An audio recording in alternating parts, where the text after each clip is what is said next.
The illusory truth effect. If you hear something often enough, you'll start believing it, whether it's true or not. This is the core of the illusory truth effect. It's why propaganda works, why fake news spreads like wildfire, and why we tend to believe rumors even when we know they don't make sense. But why does this happen? The human brain is lazy when it comes to truth-checking. It takes effort to analyze every single thing we hear, so instead, we use shortcuts. One of these shortcuts is familiarity. If something feels familiar, because we've heard it multiple times, our brain assumes it must be true. This is how false ideas gain traction and how misinformation becomes widely accepted. Think about common misconceptions. Sugar makes kids hyperactive. Parents everywhere believe this, but studies show it's false. Yet, because it's repeated so often, people assume it's true. We only use 10% of our brains. A completely debunked myth, yet movies and self-help books have repeated it so often that many people still accept it as fact. Lightning never strikes the same place twice. It does, very often in fact. Yet, this false idea is repeated so frequently that it's accepted as truth. Advertising uses the illusory truth effect masterfully. You hear a slogan like, "Red Bull gives you wings," enough times, and even though you logically know Red Bull won't make you fly, your brain starts associating it with energy and alertness. Repetition in political campaigns is another huge example. If a candidate repeats a phrase like, "We are the strongest economy in history," over and over, people begin to accept it as fact, even if data says the illusory truth effect. If you hear something often enough, you'll start believing it, whether it's true or not. This is the core of the illusory truth effect. It's why propaganda works, why fake news spreads like wildfire, and why we tend to believe rumors even when we know they don't make sense. But why does this happen? The human brain is lazy when it comes to truth-checking. It takes effort to analyze every single thing we hear, so instead, we use shortcuts. One of these shortcuts is familiarity. If something feels familiar, because we've heard it multiple times, our brain assumes it must be true. This is how false ideas gain traction and how misinformation becomes widely accepted. Think about common misconceptions. Sugar makes kids hyperactive. Parents everywhere believe this, but studies show it's false. Yet, because it's repeated so often, people assume it's true. We only use 10% of our brains. A completely debunked myth, yet movies and self-help books have repeated it so often that many people still accept it as fact. Lightning never strikes the same place twice. It does, very often in fact. Yet, this false idea is repeated so frequently that it's accepted as truth. Advertising uses the illusory truth effect masterfully. You hear a slogan like, "Red Bull gives you wings," enough times, and even though you logically know Red Bull won't make you fly, your brain starts associating it with energy and alertness. Repetition in political campaigns is another huge example. If a candidate repeats a phrase like, "We are the strongest economy in history," over and over, people begin to accept it as fact, even if data says otherwise. A study in 1977 by researchers Lynn Hasher, David Goldstein, and Thomas Topino proved this effect in action. Participants were shown both true and false statements multiple times. The more they saw a statement, the more likely they were to rate it as true, even when they had no evidence to support it. More recent studies confirm this. Even when people know a statement is false, repeated exposure makes them feel like it's true. This feeling of familiarity is powerful because the brain values ease over accuracy. Now that you know how this trick works, how can you protect yourself from it? Question repeated statements. Just because you hear something often doesn't mean it's true. Look for evidence and ask yourself, where did this information come from? Is there real proof? Expose yourself to multiple viewpoints because if you only hear one side of a story, you'll be more likely to believe it, even if it's false. Be aware of emotional manipulation. The more an idea is repeated in an emotional way, the more likely it is to stick. Repetition is one of the most powerful psychological weapons, and it can work for good or bad. Now that you know about the illusory truth effect, you won't be so easily fooled. The zeigarnik effect. Have you ever started watching a TV show and found yourself obsessed with finishing it, even if you weren't that interested? That's the zeigarnik effect in action. This psychological trick explains why unfinished tasks stick in our minds more than completed ones. It's the reason cliffhangers keep us watching, why to-do lists create anxiety, and why we can't stop thinking about things we've left undone. TV cliffhangers are a perfect example. You finish an episode, and suddenly it ends on a dramatic moment. You can't stop thinking about what will happen next. The show has hooked you. Unfinished arguments work the same way. Ever had a disagreement that didn't get resolved? You keep replaying it in your head, thinking about what you should have said. Incomplete work has the same effect. If you leave a task half done, your brain won't let it go. It will nag you until you finish it. Bluma Zeigarnik, a Russian psychologist, discovered this effect in the 1920s. She observed that waiters in a cafe could remember unpaid orders, but forgot orders as soon as they were settled. The unfinished nature of unpaid bills kept them fresh in their minds. Your brain sees unfinished tasks as incomplete puzzles. Just like an open loop, your mind wants to close it. This creates mental tension, which stays until the task is completed. Studies show that this tension increases focus and motivation, but only if we feel capable of finishing the task. If a task feels too overwhelming, it can lead to procrastination instead. Starting something, even if you don't finish it, can be an effective way to boost motivation. If you struggle with getting things done, just begin. The brain will naturally want to complete what it started. For studying, instead of cramming, stop mid-chapter. Your brain will feel the urge to remember and continue the next day. Sales and marketing use this effect all the time. Free trials, unfinished stories, and teaser ads all make you want more. If you tend to overthink, this effect can make you obsess over things you didn't finish. If you feel anxious, train your brain by writing down unfinished tasks. This helps give your brain closure without actually completing them. If you struggle with sleep, an incomplete task list can keep you awake. Try a brain dump before bed. Write everything down so your brain can relax. The zeigarnik effect is a powerful mental trick. It keeps people engaged, focused, and motivated, but it can also drive you crazy if you don't control it. Now that you know how it works, you can use it for productivity instead of stress. These two psychological tricks, the illusory truth effect and the zeigarnik effect, shape how we think, remember, and behave. One makes us believe false information, while the other makes us obsess over unfinished tasks. Both can be used to your advantage, or they can manipulate you without you even realizing it. Now, you're one step ahead. Reverse psychology. Tell someone not to do something, and suddenly they want to do it even more. This is the foundation of reverse psychology, a mind trick so effective that parents, marketers, and even manipulators use it all the time. It plays on the natural human tendency to resist being controlled. People like to believe they are in charge of their own decisions. The moment they feel restricted, they instinctively push back against authority. This psychological reaction is called reactance, a mental rebellion against being told what to do. When someone says, "You can't do that," the brain interprets it as a challenge rather than a limitation. It happens everywhere. A teenager who was never interested in a party might suddenly feel an irresistible urge to go the moment a parent says, "You're not allowed to go." A customer might ignore an advertisement, but when the product is labeled as only for the most daring buyers, it suddenly becomes intriguing. A child who refuses to eat vegetables might take a bite just because the parent sighs and says, "Fine, I guess you're just not strong enough to eat carrots." The forbidden fruit effect is real.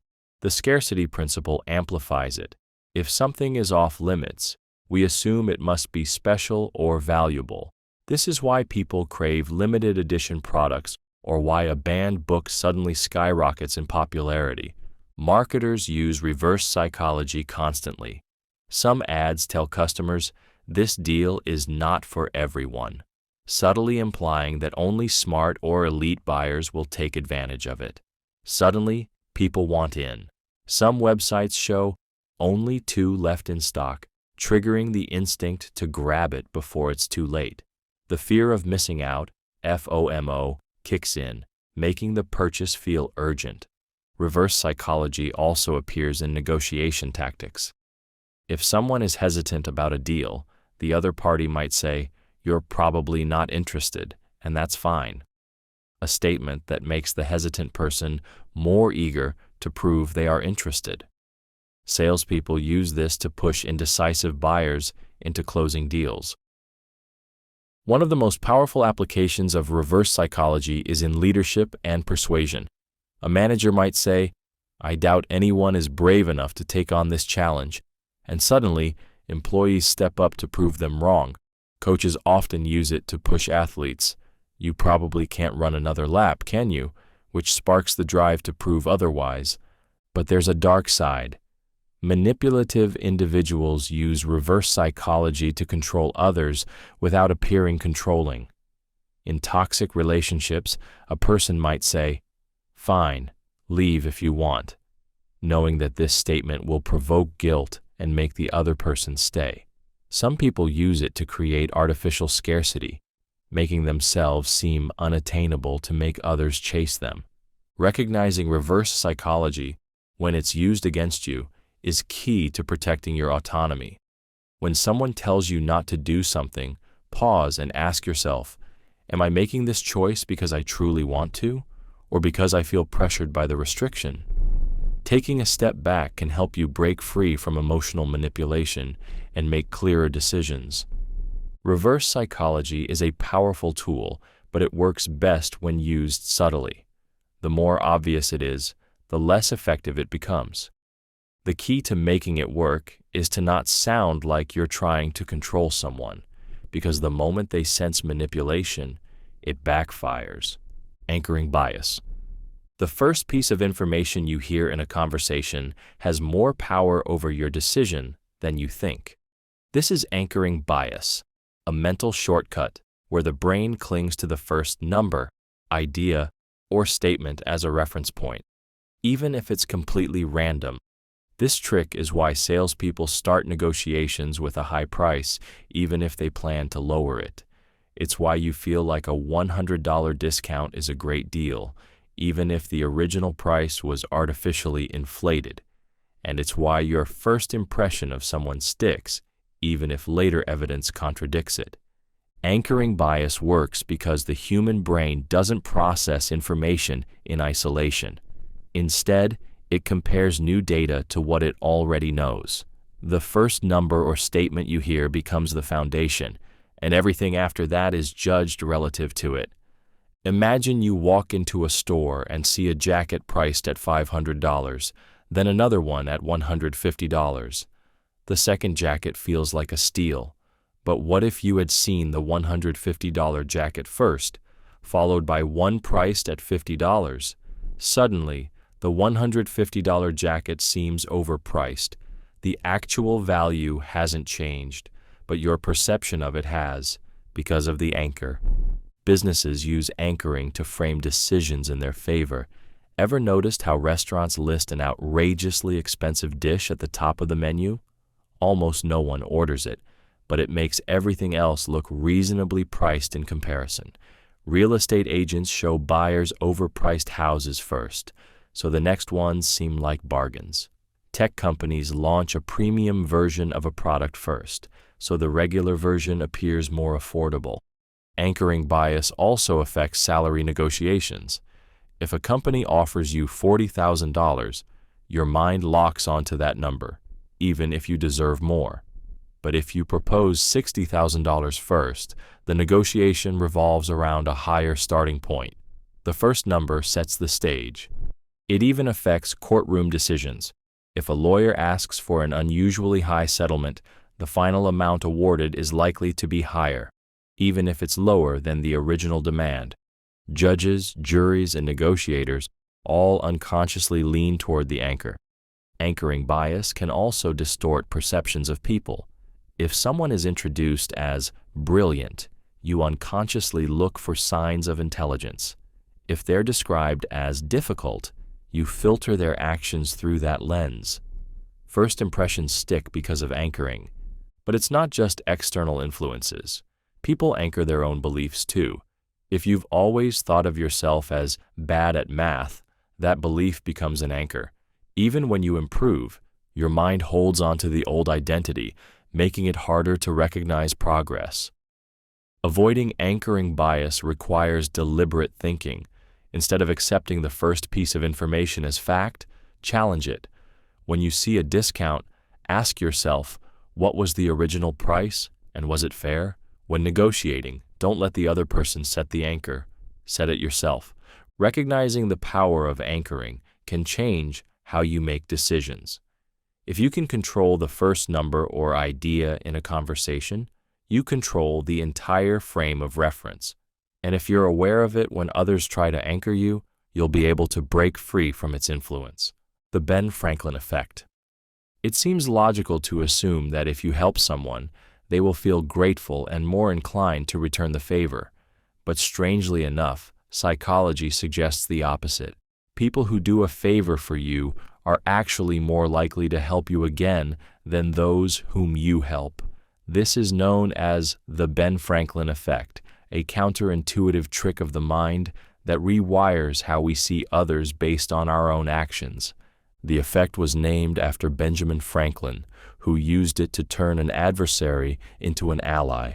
Franklin once had a political rival who openly disliked him. Instead of trying to win him over through favors or persuasion, Franklin asked this rival for a small favor. He requested to borrow a rare book from his collection. The rival, feeling flattered by the request, lent Franklin the book. When Franklin returned it with gratitude, the man's attitude toward him changed completely. He became friendly, and their relationship improved from then on. Franklin noted this phenomenon in his autobiography, realizing that once someone does something kind for you, they subconsciously justify it by thinking they must like you. This psychological trick works because of cognitive dissonance, the mental discomfort people feel when their actions contradict their beliefs. If someone previously disliked you, but then does something nice for you, their brain struggles to reconcile the contradiction. Instead of admitting they were wrong, they adjust their beliefs to align with their actions. They tell themselves, I must like this person if I'm willing to help them. The Ben Franklin effect plays out in everyday life in subtle yet powerful ways. If you ask a coworker for help on a small task, they are more likely to assist you again in the future. If you get a neighbor to do you a minor favor, their likelihood of helping you again increases. The more they invest in assisting you, the more they rationalize that they must care about you. Conversely, this effect can explain why doing too many favors for others doesn't always make them like you more. If you constantly help someone, they might start to feel obligated or even resentful. But if they help you, their brain convinces them that they must value the relationship. This trick is widely used in social and business situations. Salespeople sometimes ask customers to perform a small action, like filling out a survey or giving feedback. Once a person invests effort, they become more open to continuing engagement. Politicians use it as well. A candidate might ask supporters to donate a tiny amount, knowing that those who give even a small sum are psychologically more likely to keep supporting them. To use the Ben Franklin effect to your advantage, start by requesting small favors from people you want to build a positive relationship with. It's a subtle but effective way to strengthen connections, and if you ever find yourself disliking someone, consider doing something nice for them. Your brain might just trick you into liking them more. The paradox of choice. More options should make decisions easier, right? It seems logical to think that having more choices means a greater likelihood of finding exactly what you want. But in reality, the opposite happens. The more options people have, the harder it becomes to choose, often leading to decision paralysis, regret, and dissatisfaction. This psychological phenomenon is known as the paradox of choice. At first glance, having many options feels empowering. Walking into a store with hundreds of cereal brands should mean you'll find the perfect one. A dating app with endless potential matches should increase the likelihood of finding an ideal partner. An online marketplace with thousands of products should ensure you get the best deal. But instead of feeling satisfied, people become overwhelmed. The problem arises because when faced with too many options, the brain struggles to process all the possible outcomes. Decision-making slows down, and instead of confidently choosing, people hesitate, overanalyze, or even avoid making a decision altogether. This is why people often take longer to pick a show on Netflix than to actually watch one. The sheer number of choices creates anxiety. What if they pick the wrong one? Psychologist Barry Schwartz, who popularized the paradox of choice, conducted experiments showing that when people were given fewer options, they were more likely to make a decision and feel happy with it. In one famous study, grocery store customers were presented with two displays of jam samples, one with 6 flavors and another with 24. While more people were drawn to the larger selection, the group that had fewer choices was 10 times more likely to actually buy a jar. This effect is everywhere. In the job market, people with too many career options often struggle to commit to a path, fearing they might miss out on something better. In relationships, dating apps give an illusion of unlimited possibilities, making people hesitant to settle down, always wondering if someone better is out there. Online shopping can lead to hours of scrolling, only for the buyer to regret their choice, thinking they might have missed out on a superior product. Choice paralysis doesn't just slow down decision-making, it also decreases satisfaction. When people finally choose, they tend to feel less happy because they second-guess themselves. If a restaurant has 10 dishes and you pick one, you might feel good about your choice. But if there are 100 dishes, you might constantly wonder if you picked the best one, leading to regret. Businesses and designers have learned to combat this problem by offering limited choices. High-end brands often reduce their product lines to avoid overwhelming customers. Streaming services curate top picks lists to narrow down choices. Productivity experts recommend limiting to-do lists to just a few tasks per day to reduce decision fatigue. One of the best ways to counteract the paradox of choice is to set clear criteria before choosing. If you know what you want in a job, a relationship, or a purchase, you can eliminate irrelevant options quickly instead of endlessly comparing. Another method is to give yourself a time limit to decide. When you reduce the time spent overanalyzing, you decrease anxiety and increase satisfaction. Having choices is good, up to a point, but when there are too many, it creates stress instead of freedom. By understanding the paradox of choice, you can make quicker, more confident decisions and actually enjoy what you choose. The door-in-the-face technique. If you ask for something outrageous and get rejected, then follow up with a much smaller request. The second request suddenly seems reasonable, even if it wouldn't have been accepted on its own. This is the door-in-the-face technique, a psychological trick that makes people more likely to agree to what you really want by first presenting them with an extreme ask. At first glance, it seems counterintuitive. Why would someone reject a big request but then agree to a smaller one right after? The answer lies in the subconscious need for compromise. When someone says no to a large request, they often feel guilty or uncomfortable, especially if the person asking seems sincere. When the smaller request follows, it feels like they are meeting in the middle, restoring a sense of fairness. This technique works because of a psychological principle called reciprocal concessions. When one party appears to back down, the other person feels a subtle obligation to do the same.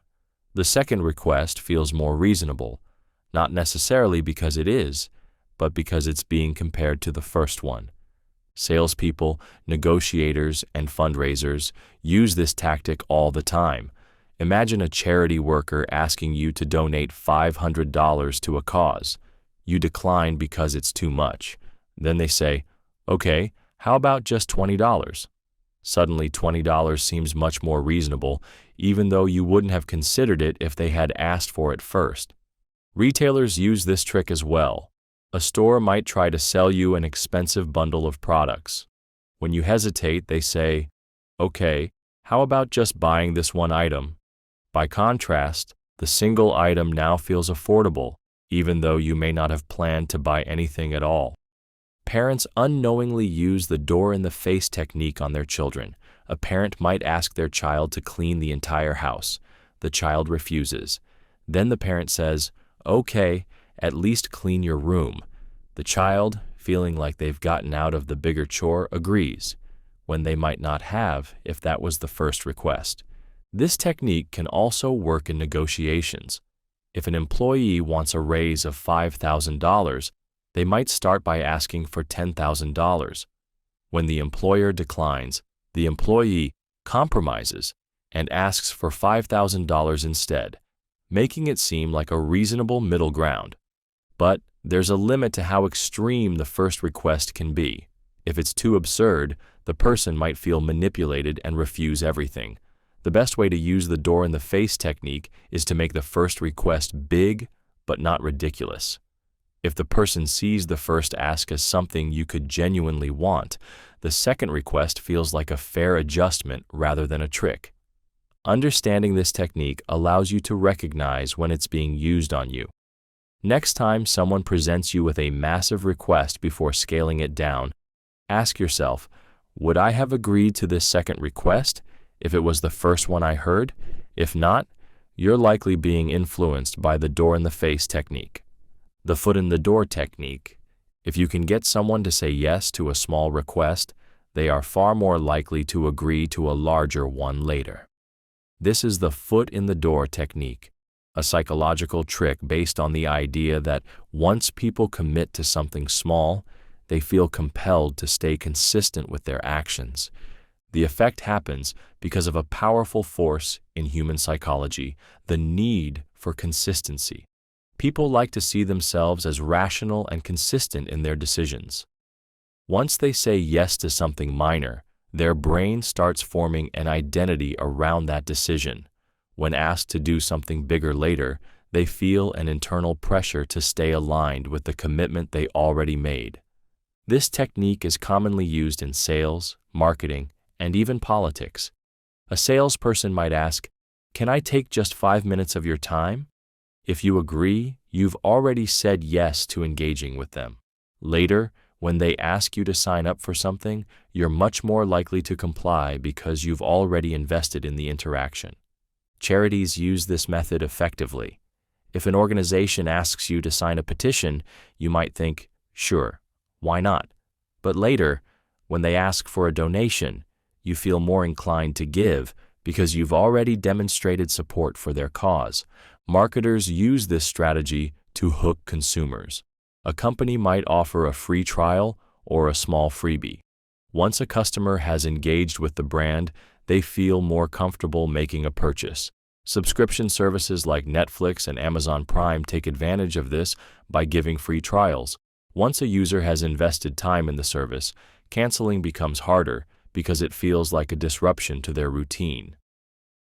Social situations also reveal how the foot-in-the-door technique plays out. If a friend asks you for a small favor, like lending them a pen, you probably won't hesitate. But if they later ask for something bigger, like borrowing your car for a day, you're more likely to say yes than if they had asked outright. Your brain rationalizes, "I already helped them before. I must be the kind of person who helps them." This technique is so effective that it has even been used in historical events. During the Korean War, American prisoners of war in Chinese camps were subtly manipulated using foot-in-the-door tactics. Instead of forcing them to adopt communist beliefs, captors first ask them to make tiny statements like, "The U.S. isn't perfect." Over time, these small admissions led some prisoners to willingly write pro-communist statements, believing they were doing so of their own free will.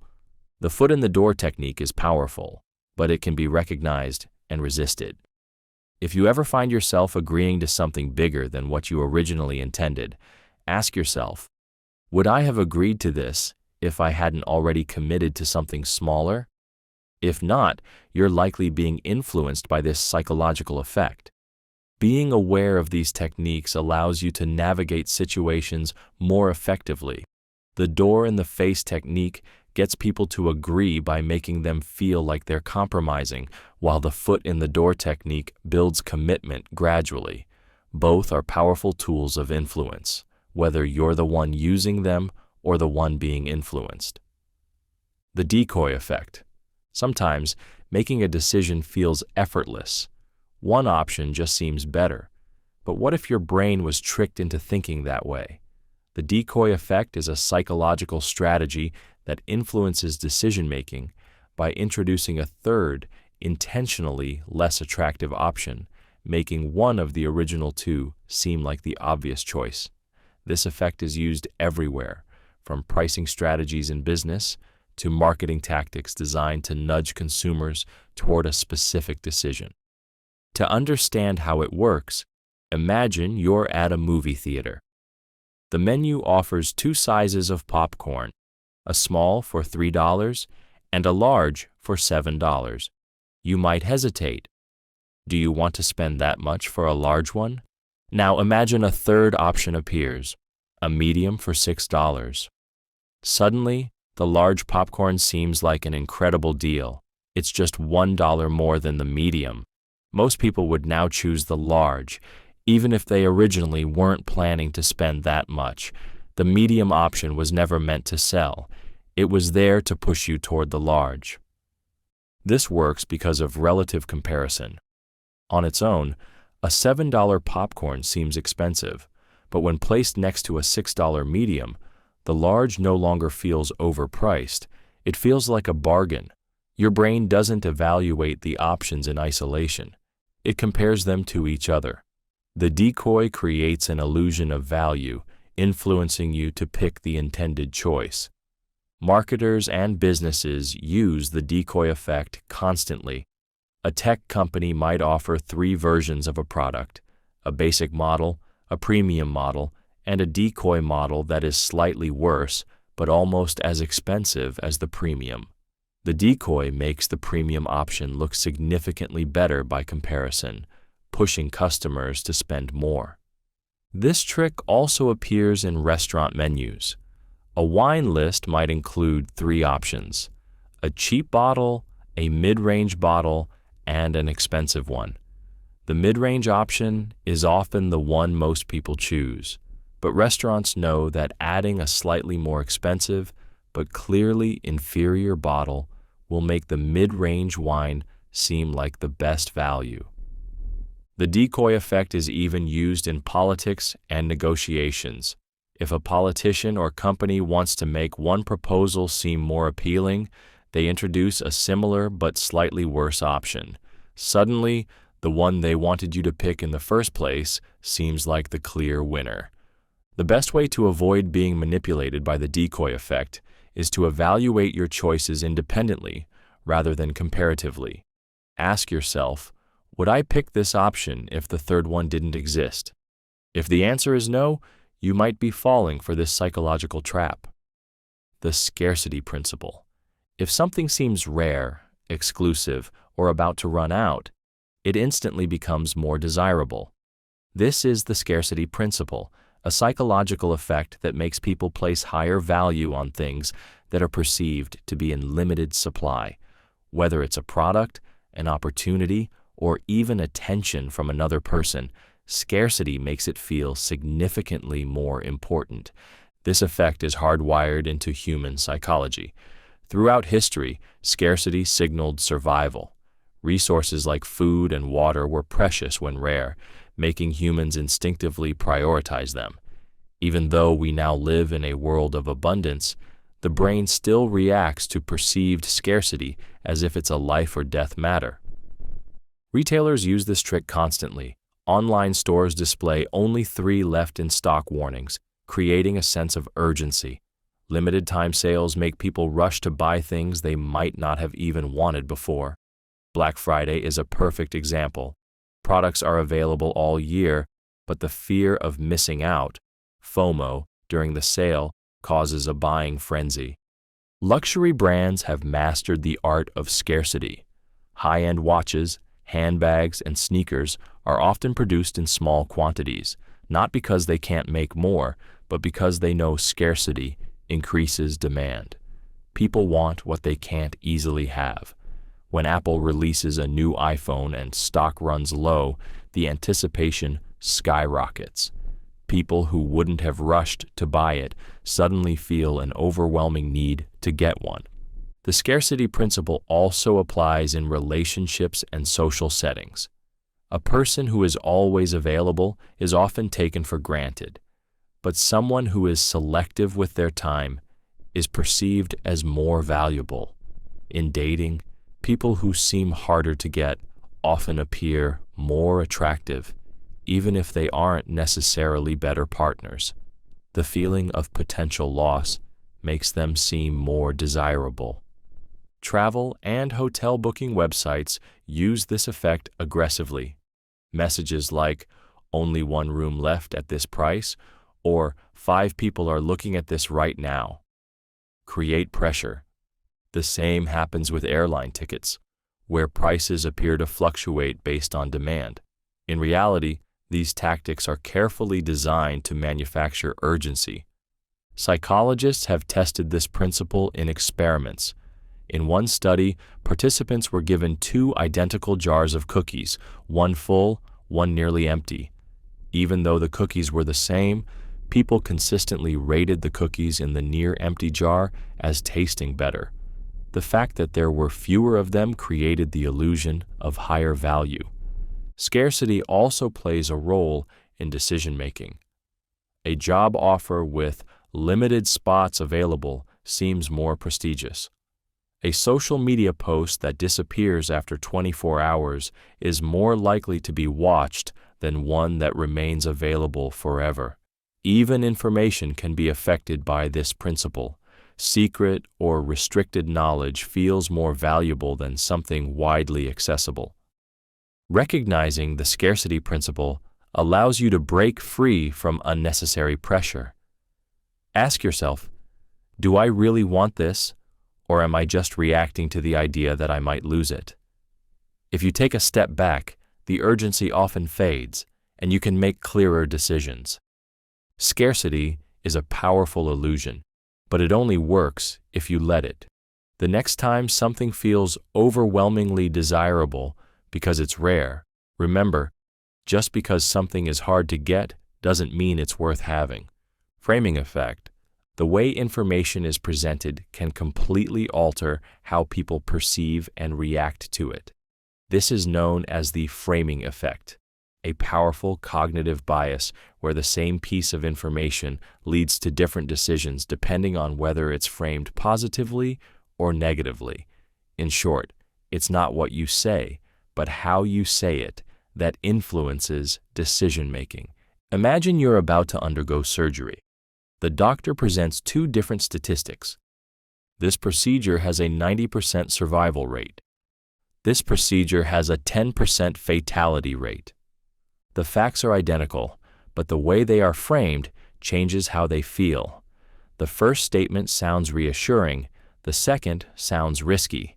People are far more likely to proceed with surgery when they hear the 90% survival version rather than the 10% fatality version, even though both communicate the same reality. This effect is used everywhere, from politics to marketing to everyday conversations. News outlets frame stories to evoke specific emotions. A headline that reads, "Crime rate drops to 5% sounds positive, while 1 in 20 people are still victims of crime sounds concerning. even if both statements describe the same reality. Marketers rely on the framing effect to shape consumer behavior. A label that says 95% fat-free makes a product sound healthier than one that says 5% fat, even though they mean the same thing. Similarly, a store might advertise a 20% discount rather than saying you're paying 80% of the price. Both statements are mathematically identical, but the way they're presented affects how desirable the deal seems. In finance, the framing effect plays a major role in investment decisions. A stock market report that says the market gained 3% this month makes investors feel optimistic, while a report that says the market is still down 10% from last year might cause anxiety. Even though both statements can be true at the same time, the framing shifts emotional reactions. It also affects personal relationships. Consider how feedback is given. Telling someone, "You made a mistake, but you learned a lot," will encourage them to improve, while saying, "You failed at this," may discourage them. Parents, teachers, and managers can shape confidence and motivation simply by choosing whether to frame feedback in a positive or negative light. Politicians use framing all the time. Policies are branded as job creators instead of corporate tax breaks, or public safety measures instead of surveillance programs. The wording changes how people feel about an idea before they even consider the facts. The framing effect is particularly dangerous because it often works subconsciously. People think they're making rational choices, but in reality, their decisions are swayed by the way information is presented. Recognizing this bias helps to counteract its influence. Next time you're faced with a decision, pause and ask yourself, is this the actual information, or am I reacting to the way it's framed? By stepping back, you regain control over how you interpret the facts rather than letting the framing dictate your emotions. The Baader-Meinhof phenomenon. You learn a new word, and suddenly you hear it everywhere. You buy a new car, and now you see the same model on the road constantly. You start researching a niche topic, and within days, it seems like the world is obsessed with it too. This is the Baader-Meinhof phenomenon, also known as the frequency illusion, a trick your brain plays on you, making it feel like something has suddenly become more common when, in reality, you've just started noticing it more. This effect happens because the human brain is wired to recognize patterns. When you become aware of something new, your mind subconsciously starts filtering for it. It was always there, but now your selective attention is tuned to it. The world hasn't changed, your perception of it has. The Baader-Meinhof phenomenon is a mix of selective attention and confirmation bias. Selective attention occurs when your brain starts unconsciously scanning for something relevant. If you just got interested in electric cars, your mind will now pick up on every Tesla or Prius you pass, even though they've always been around. Confirmation bias kicks in when your brain reinforces the idea that these things have suddenly become more frequent, even though they haven't. This phenomenon is why trends seem to explode overnight. If you start hearing a song on the radio, seeing it on social media, and overhearing people talk about it, it feels like the world is obsessed with it. In reality, it was likely already popular. You just weren't paying attention before. Marketers and advertisers exploit this effect by making products more visible across multiple platforms. If you see an ad for a new phone, then hear a coworker mention it, then see someone using it, you assume it must be everywhere. The reality is that your brain is now filtering for it, making it seem more prevalent than it really is. The Baader-Meinhof phenomenon also plays a role in personal beliefs. If someone starts researching conspiracy theories, they suddenly see evidence of them everywhere. If someone believes a certain political narrative, they start noticing every news story that supports their viewpoint while ignoring contradictory ones. The effect reinforces biases by making it feel like the world is confirming your existing beliefs, when in fact, your brain is just filtering information selectively. This trick of perception can even influence relationships. If you develop a crush on someone, you might suddenly notice little details about them: how often they walk by, how frequently they mention similar interests. It might feel like fate, but in reality, you were just blind to these details before.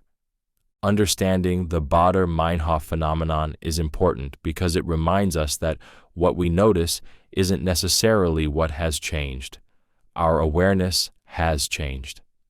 The next time you feel like something is everywhere all of a sudden, ask yourself, has the world changed, or has my attention shifted?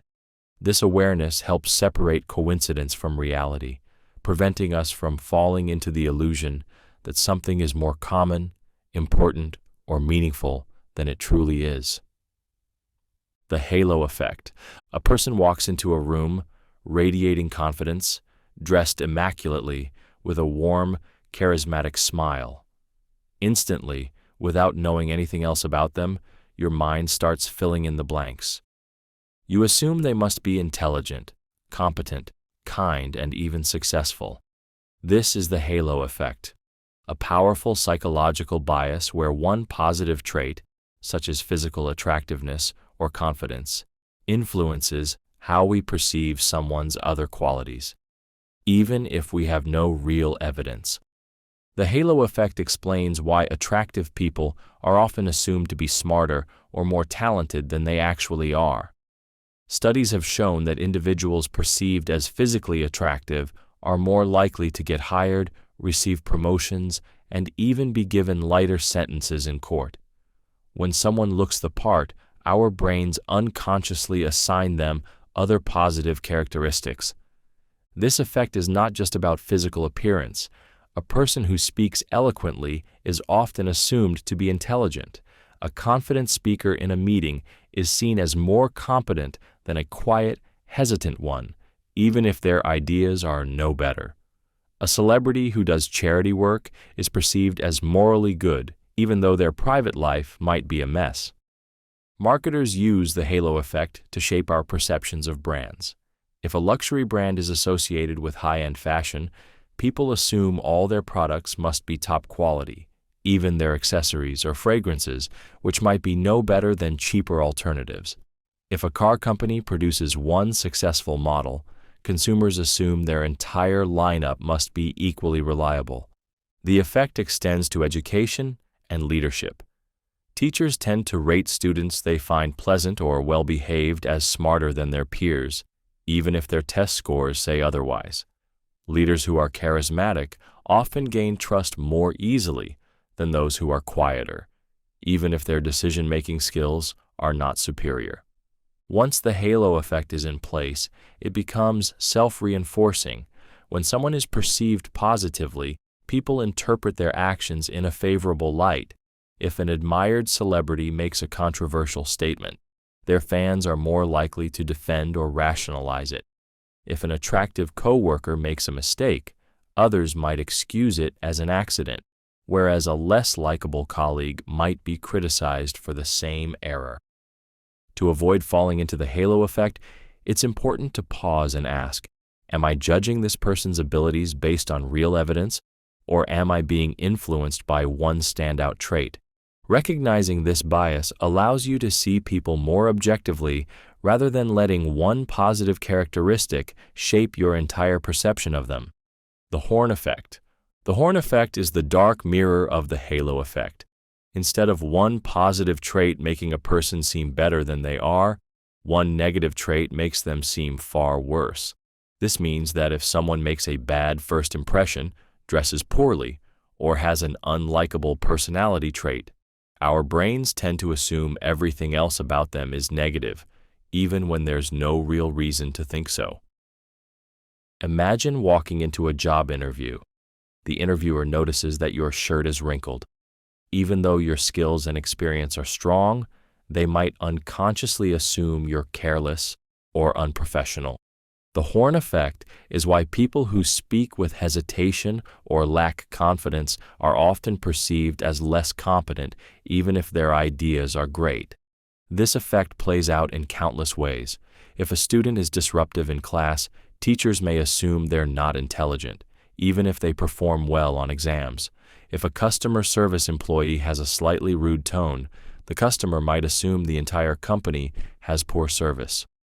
If a public figure is caught in one scandal, their entire career is often judged harshly, even if they had decades of positive contributions beforehand.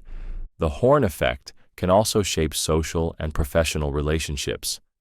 If someone is seen as unfriendly or awkward, people might assume they lack intelligence or competence, even if they are highly skilled. If an employee makes one mistake, their boss might see them as unreliable, even if they have a strong work history. It affects the way the media portrays individuals and events.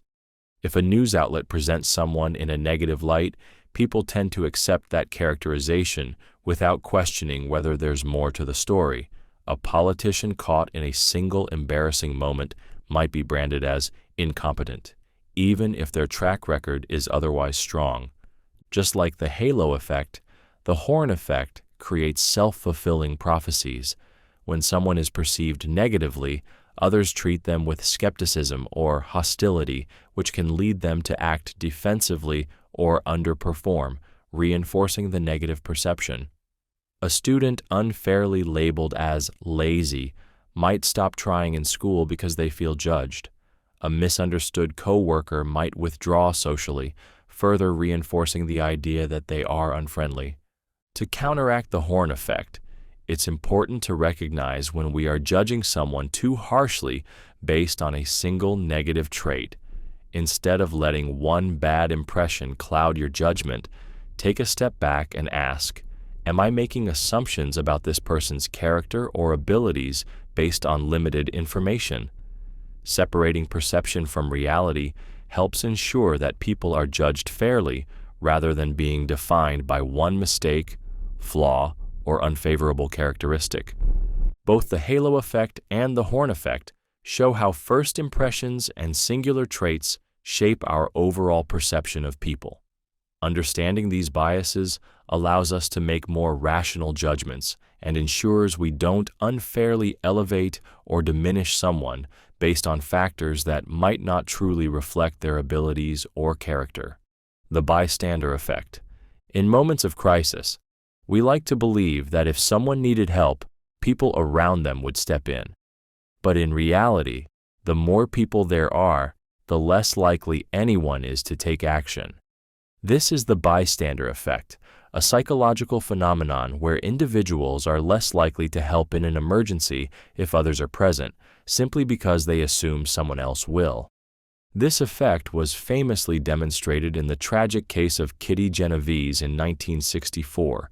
She was attacked outside her apartment in New York City, and although dozens of people reportedly saw or heard what was happening, no one intervened in time.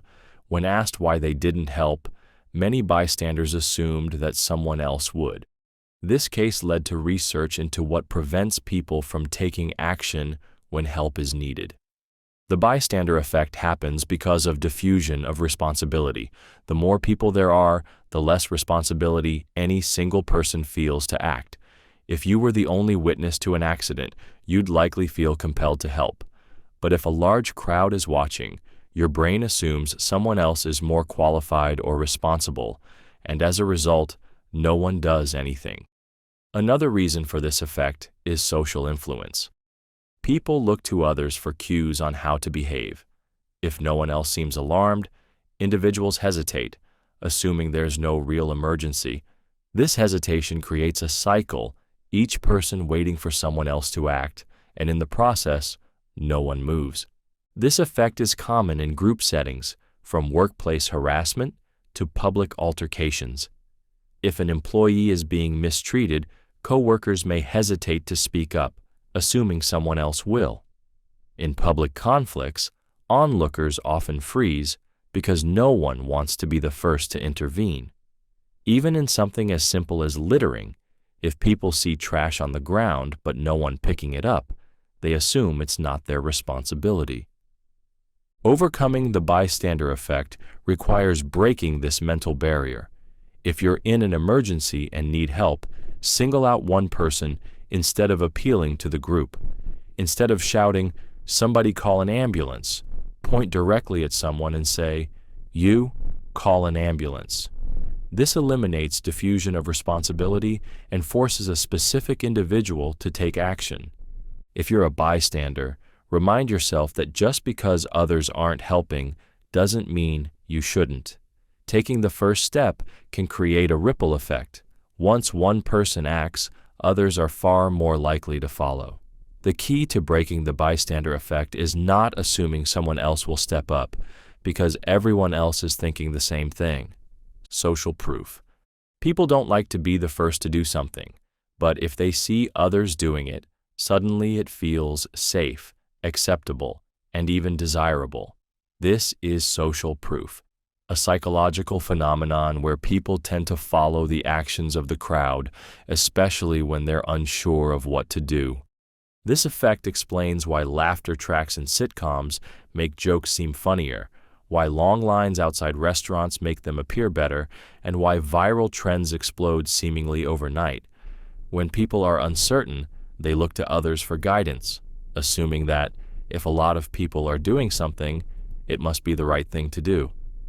Marketers and businesses use social proof to influence consumer behavior.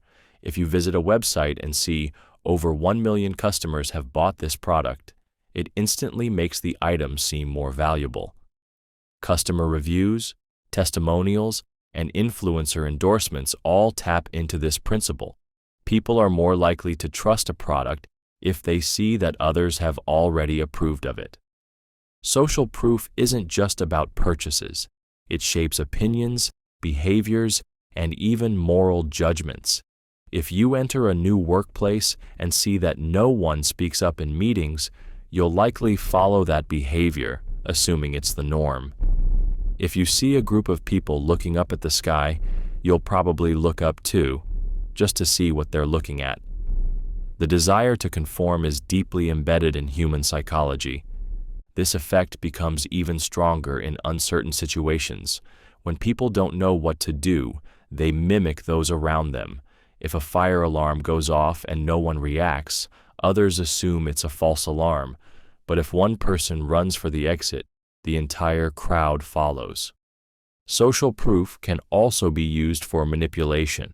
Fake reviews, bot-generated comments, and staged popularity can make something seem more successful than it really is. Some businesses pay for fake lines outside their stores to create the illusion of high demand. Political campaigns use mass rallies to generate the appearance of widespread support. The more people see others engaged, the more they believe they should be too. While social proof can be useful, it helps people make decisions efficiently. It's important to recognize when you're being influenced.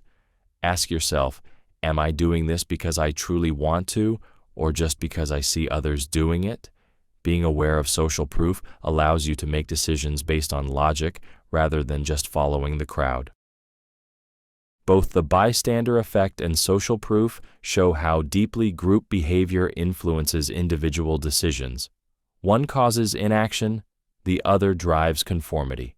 Understanding these effects allows you to break free from automatic reactions and make decisions that align with your own judgment rather than just going along with the group. The mere exposure effect. Familiarity breeds comfort.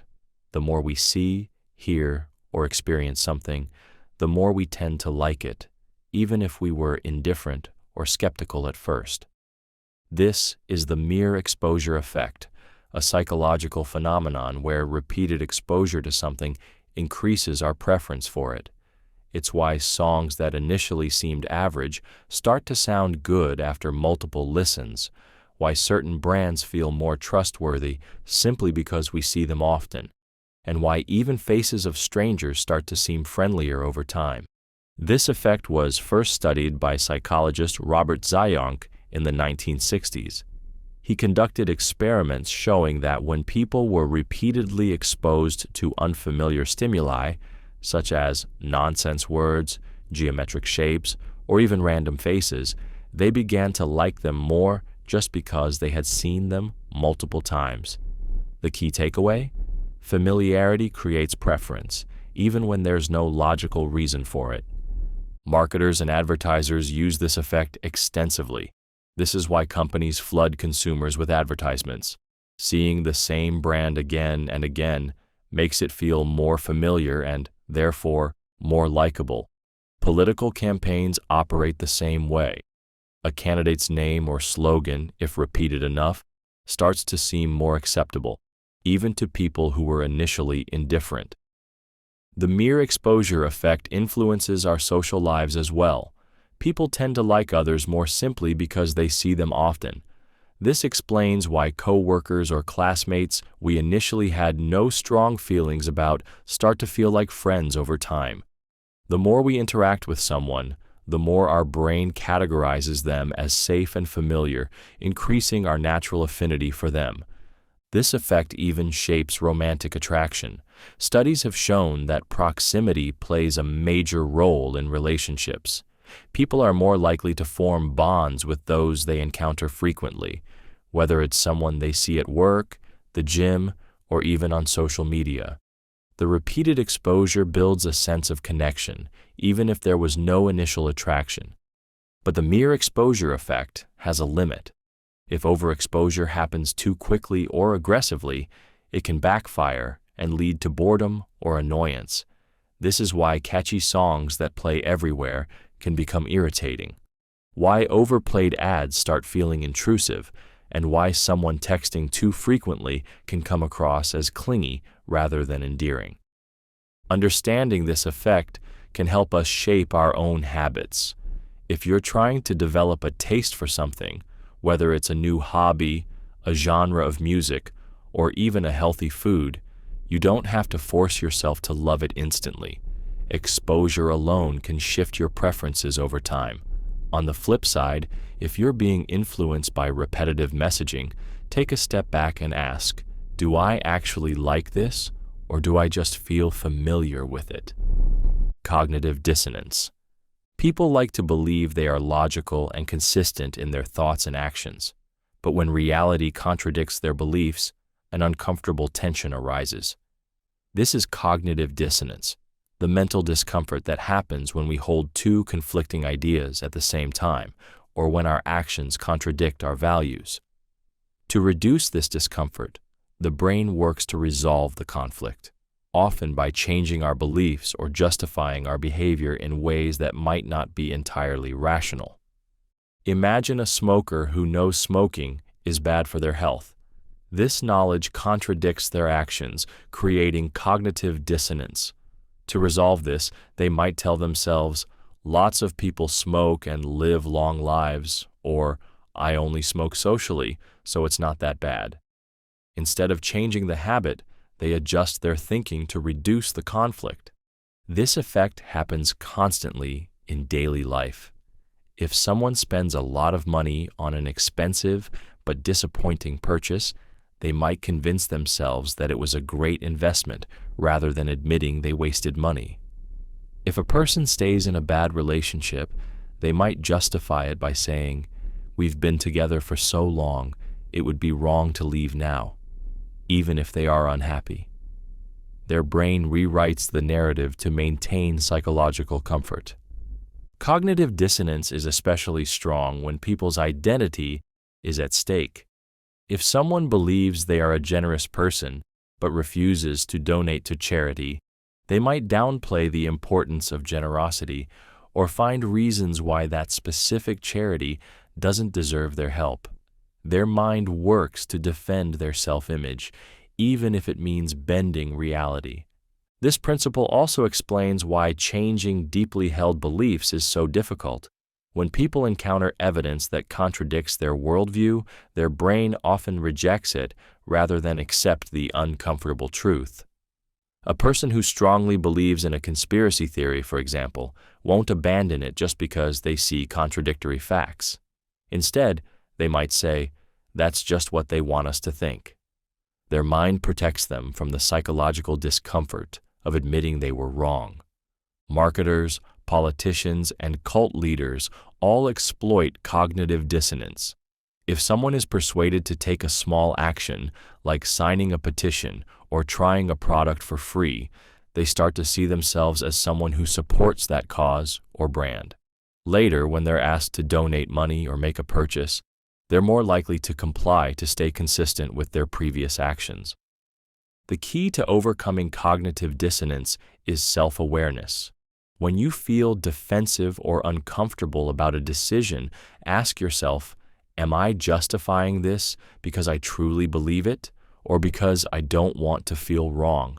The ability to recognize and challenge cognitive dissonance leads to more honest thinking and smarter decision-making.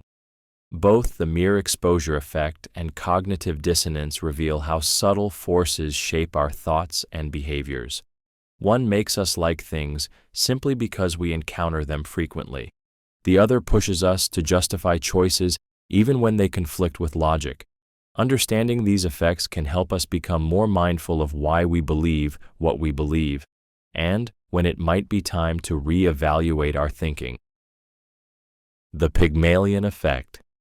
Expectations shape reality. When people are expected to perform well, they often rise to meet those expectations, even if they wouldn't have otherwise. This is the Pygmalion effect, a psychological phenomenon where high expectations from others lead to better performance, increased motivation, and greater success. Named after the myth of Pygmalion, a sculptor who created a statue so beautiful that it came to life, this effect highlights the power of belief.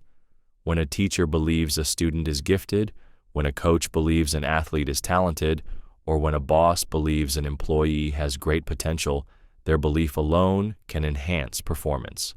The individual starts to internalize these high expectations and puts in more effort, leading to better results. One of the most famous studies on the Pygmalion effect was conducted in 1968 by psychologists Robert Rosenthal and Lenore Jacobson. They told teachers that certain students in their class had been identified as academic bloomers, who were expected to show exceptional progress, though in reality, these students were chosen randomly. By the end of the school year, the students labeled as high potential performed significantly better than their peers. The only difference? Their teachers believed in them. This belief subtly influenced how the teachers interacted with these students, offering them more encouragement, attention, and challenges, all of which helped them excel. The Pygmalion effect is not limited to education. It exists in the workplace as well. When managers have high expectations for their employees, those employees tend to perform better, take on greater responsibility, and develop stronger skills. Leaders who show faith in their team create a cycle of growth. Employees work harder because they feel valued, and as a result, their actual capabilities improve. Even in personal relationships, this effect is at play. If a parent consistently tells a child that they are capable and intelligent, the child is more likely to believe it and act accordingly. If a friend constantly encourages another in their goals, that encouragement increases confidence and motivation. The way people perceive us has a direct impact on how we perceive ourselves. The power of expectation can also be self-directed. If you set higher expectations for yourself, you are more likely to push beyond limitations. Believing that you are capable of learning a new skill, achieving a goal, or handling a challenge changes the way you approach it. Instead of hesitating, you act with conviction, which increases the likelihood of success. Understanding the Pygmalion effect allows you to harness it in your own life. If you want to improve someone's performance, whether it's an employee, student, friend, or even yourself, set high but realistic expectations and express genuine belief in their potential. When people feel that someone believes in them, they become more motivated to live up to that belief. The Golem effect. Just as high expectations improve performance, low expectations can sabotage it. The Golem effect is the dark counterpart of the Pygmalion effect. When people are expected to perform poorly, they often do. This is because low expectations reduce confidence, limit effort, and create self-fulfilling prophecies of failure. The name comes from the mythical golem, a creature shaped from clay that symbolizes brute force and mindless obedience. In the psychological sense, the golem effect refers to how negative expectations shape outcomes, dragging down performance and reinforcing failure. This effect has been demonstrated in numerous studies. In education, when teachers believe certain students are less capable, they often give them less attention, fewer opportunities to excel, and lower levels of encouragement.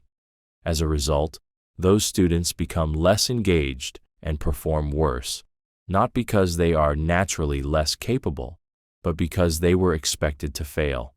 In the workplace, the same pattern emerges. Employees who sense that their boss doubts their abilities are more likely to underperform, hesitate in decision-making, and avoid challenges. Even if they are fully capable, the belief that they are not good enough affects their confidence and work ethic. A manager's skepticism, whether intentional or not, translates into subtle cues: less eye contact, fewer opportunities, or a lack of constructive feedback, all of which make the employee feel inadequate and unmotivated. Social relationships are also affected by the golem effect. If a child is constantly told they are not smart enough or not athletic enough, they may start believing it and stop trying.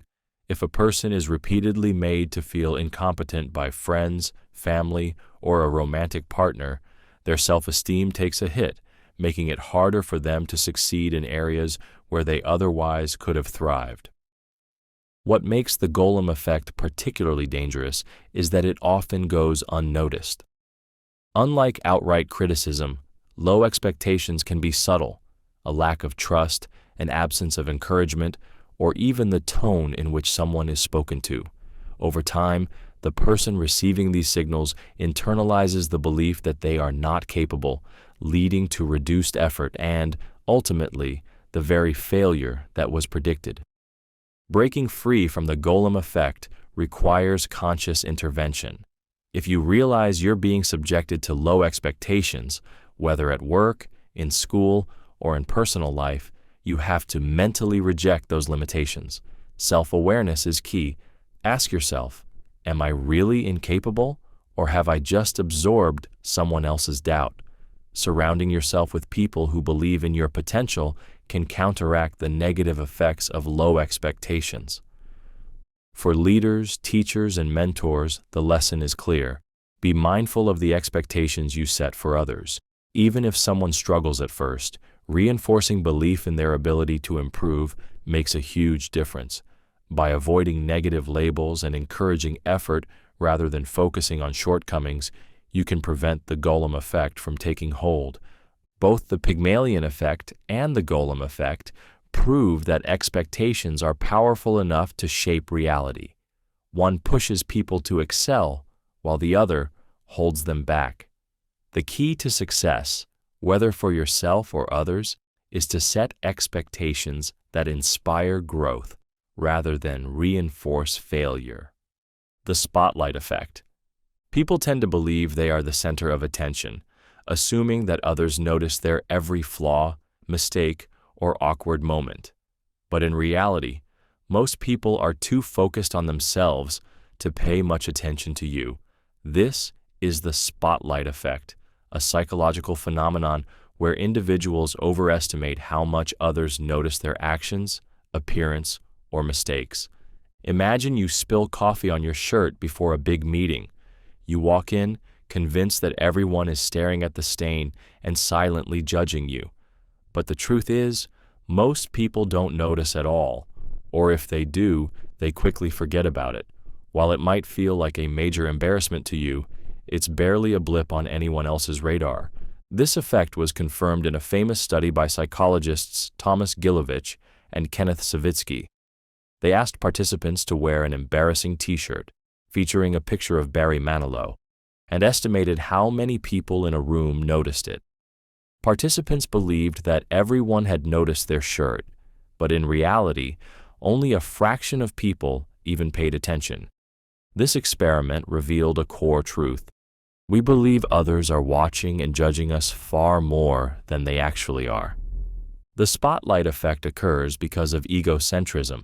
People view the world from their own perspective and assume others are as focused on them as they are on themselves. But in social situations, everyone is caught up in their own thoughts, worries, and insecurities. They are too busy thinking about themselves to obsess over what you did or didn't do. This effect fuels social anxiety, making people hesitate to speak up, dance in public, or wear something bold. They fear being judged, even though most people won't remember their actions a few minutes later. It also applies to past mistakes. Many people dwell on embarrassing moments from years ago, believing others still remember them. The reality? No one does. Understanding the spotlight effect can be liberating. It means you can take more risks, express yourself, and stop overanalyzing small mistakes. The next time you feel self-conscious, remind yourself, most people are not paying attention to you, and those who do will forget quickly. Once you stop worrying about what others think, you free yourself to live with more confidence and ease. The pratfall effect. Making a small, harmless mistake can actually make people like you more. This is the pratfall effect, a psychological phenomenon where someone who appears competent becomes more relatable, likable, and even charming when they show a small flaw. This effect was first studied by psychologist Elliot Aronson, who conducted an experiment in which participants listened to recordings of two people answering trivia questions. One person answered almost everything correctly, while the other made a few mistakes. In some versions of the experiment, the near-perfect participant spilled coffee on themselves toward the end of the recording. The result? People liked them more after the mistake, seeing them as more human and approachable. This effect happens because perfection is intimidating. People admire competence, but when someone appears flawless, they seem distant and unrelatable. A small mistake or moment of clumsiness breaks that wall, making the person more real. This is why celebrities who laugh at themselves or admit to awkward moments are often adored, while those who try too hard to maintain a perfect image can come off as unlikable or artificial. The pratfall effect is why a leader who forgets their speech for a second and laughs it off is often seen as more engaging than one who delivers everything perfectly but coldly. It's why job candidates who acknowledge a minor flaw in an interview while still being confident can seem more genuine and likable. In dating, people who show small imperfections, like telling a goofy story or making a minor blunder, tend to be more attractive than those who try to present themselves as flawless. However, this effect only works if the person is already perceived as competent.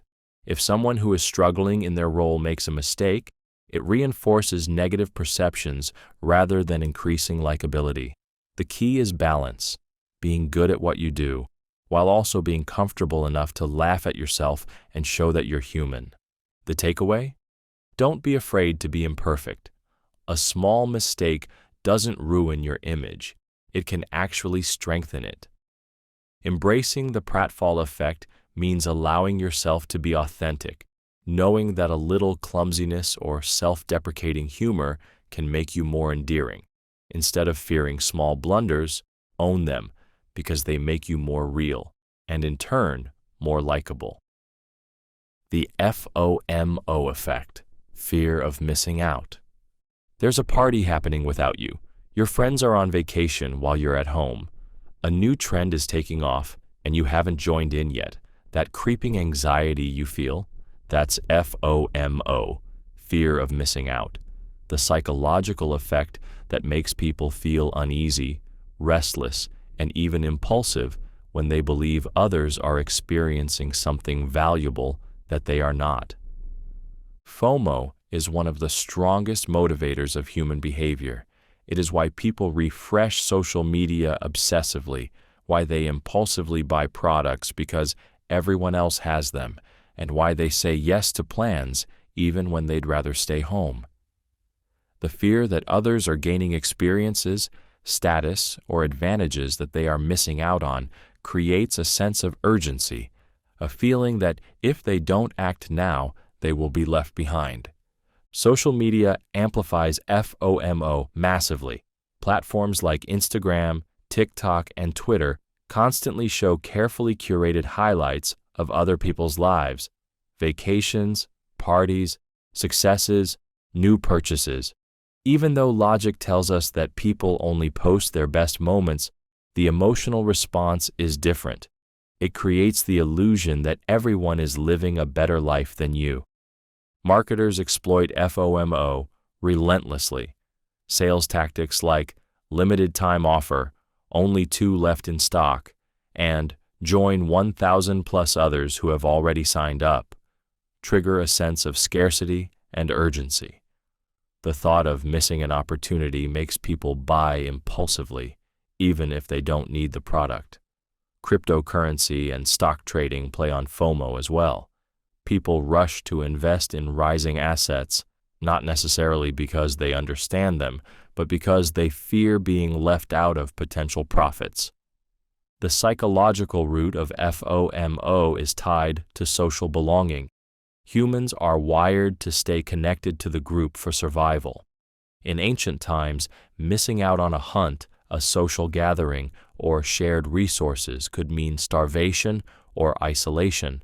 Today, the stakes aren't the same, but the instinct remains. The thought of others gaining experiences without us activates primal anxiety, even if those experiences are trivial. FOMO can lead to stress, burnout, and decision fatigue. When people say yes to everything just to avoid missing out, they overcommit and stretch themselves thin. It also creates dissatisfaction. People in the grip of FOMO aren't enjoying their own experiences because they are constantly thinking about the ones they aren't having. The antidote to FOMO is JOMO, the joy of missing out. Instead of worrying about what others are doing, JOMO means embracing the value of your own choices. The best way to counteract FOMO is to remind yourself that missing out is inevitable. There will always be events, opportunities, and trends you won't participate in.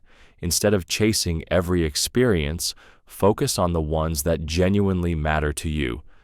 Ask yourself, do I really want to do this, or am I just afraid of missing out?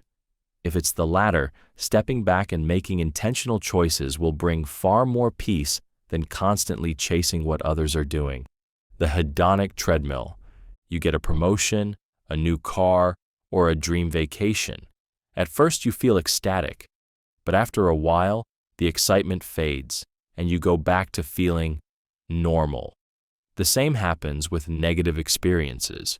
You go through a breakup, lose a job, or face disappointment, but after some time, your mood stabilizes. This is the hedonic treadmill, the idea that people, regardless of positive or negative life events, return to a baseline level of happiness over time. The reason it's called a treadmill is because no matter how much progress you seem to make in life, your happiness levels tend to stay in the same range.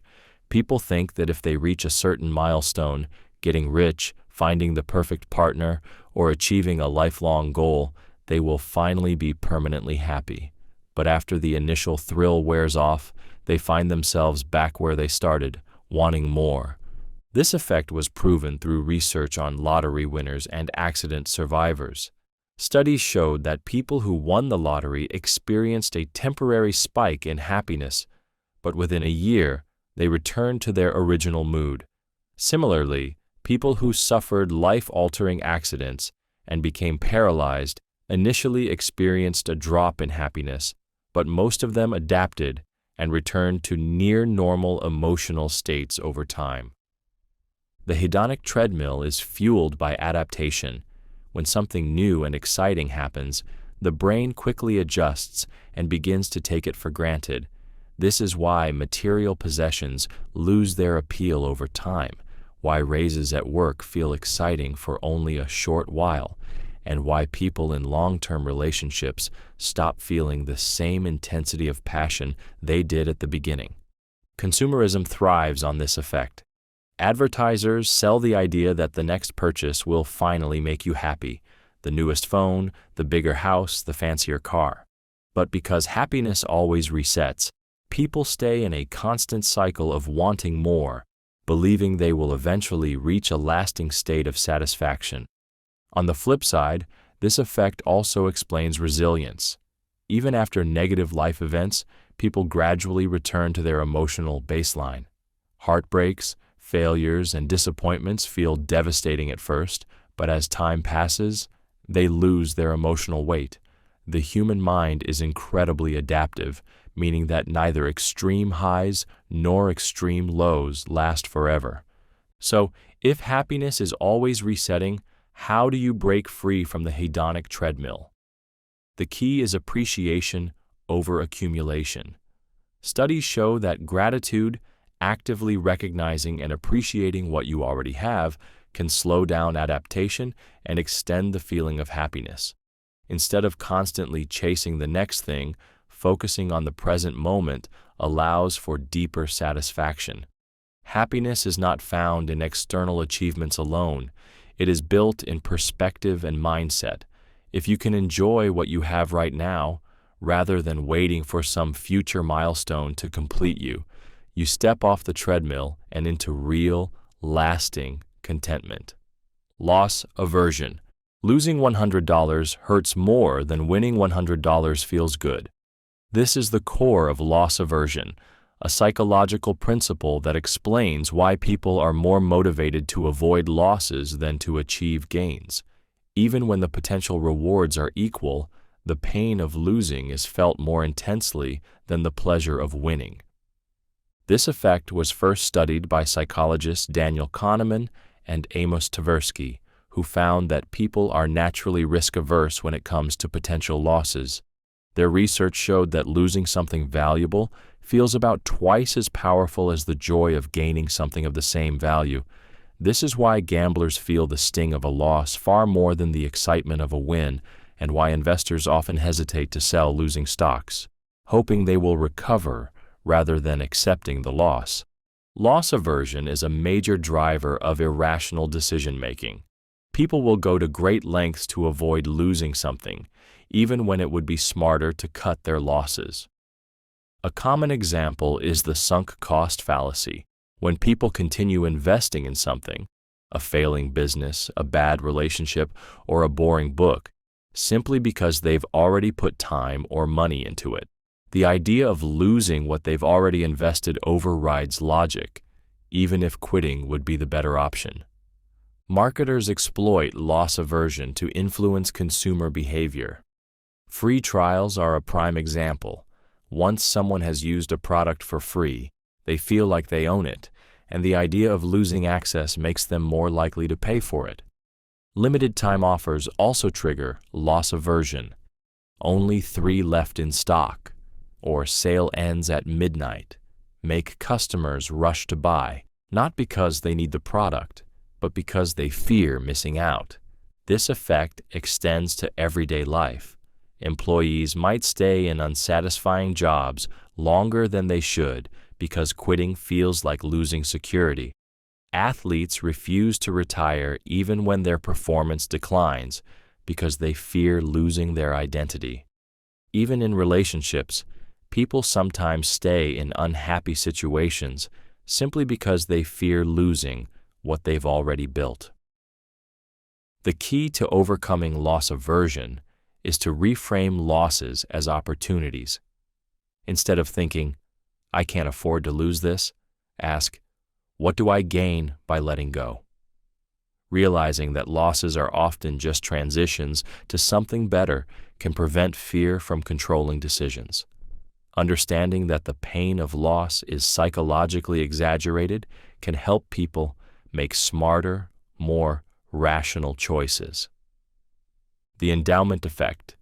Have you ever tried selling something you own only to feel like others aren't offering enough? That's the endowment effect, a cognitive bias where people overvalue things simply because they own them, Whether it's an old car, a piece of furniture, or even an idea, people tend to believe their possessions are worth more than they actually are, just because they belong to them. This effect was first studied by Richard Thaler, who found that when people were given an object, like a coffee mug, and later asked to sell it, they demanded more money than they were willing to pay for the exact same mug if they didn't own it.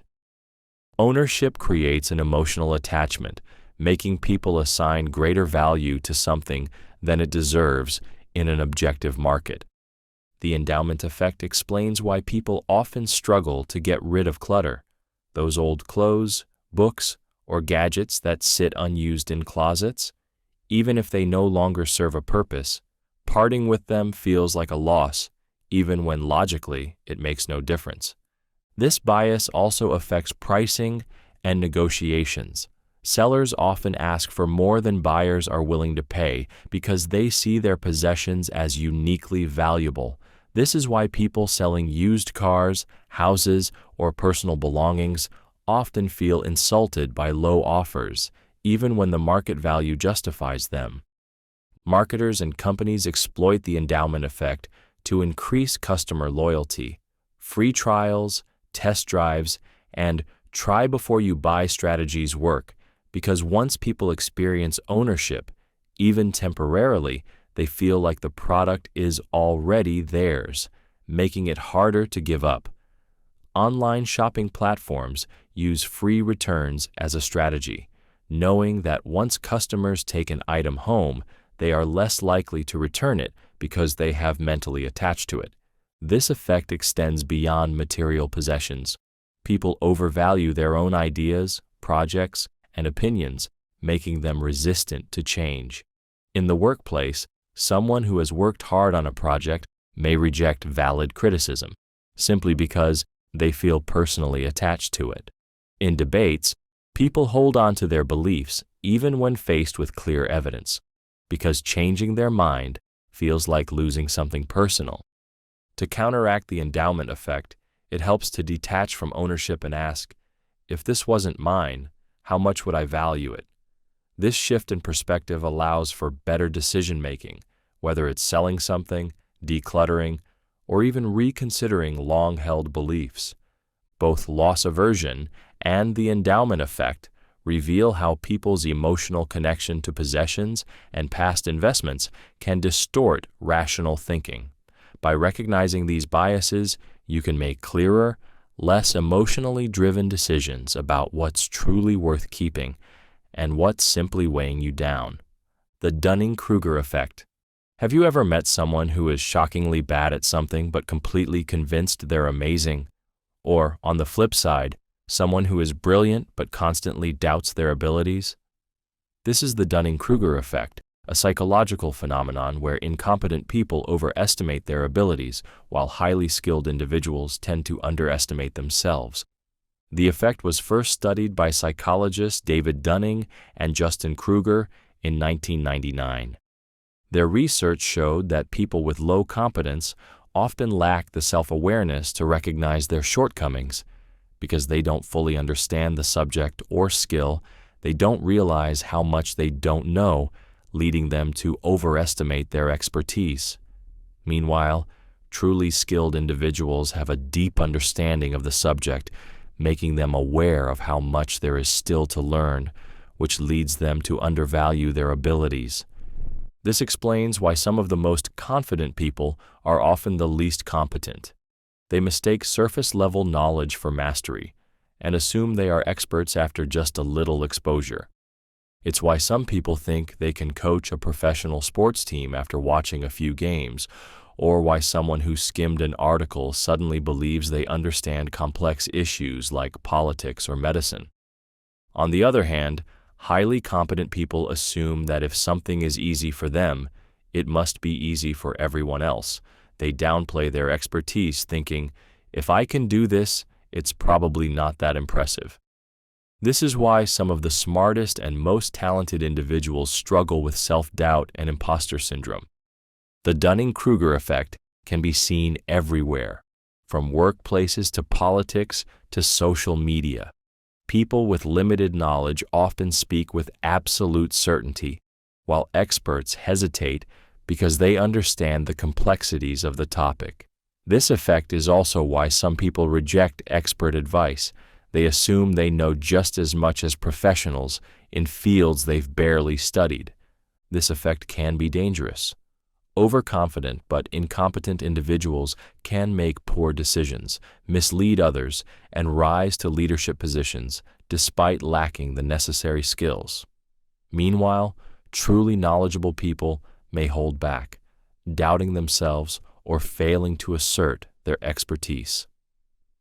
The best way to counteract the Dunning-Kruger effect is through self-awareness and continuous learning.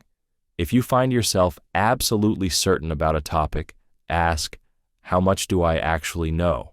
Have I deeply studied this, or am I making assumptions?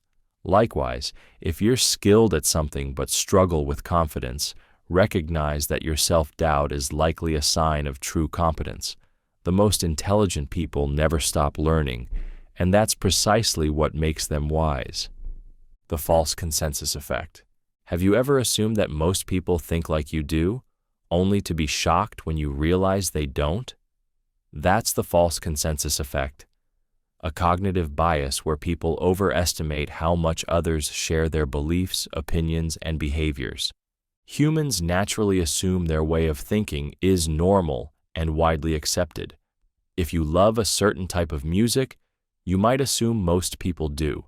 If you hold strong political beliefs, you likely think most reasonable people agree with you. If you find a joke funny, you might be surprised when others don't.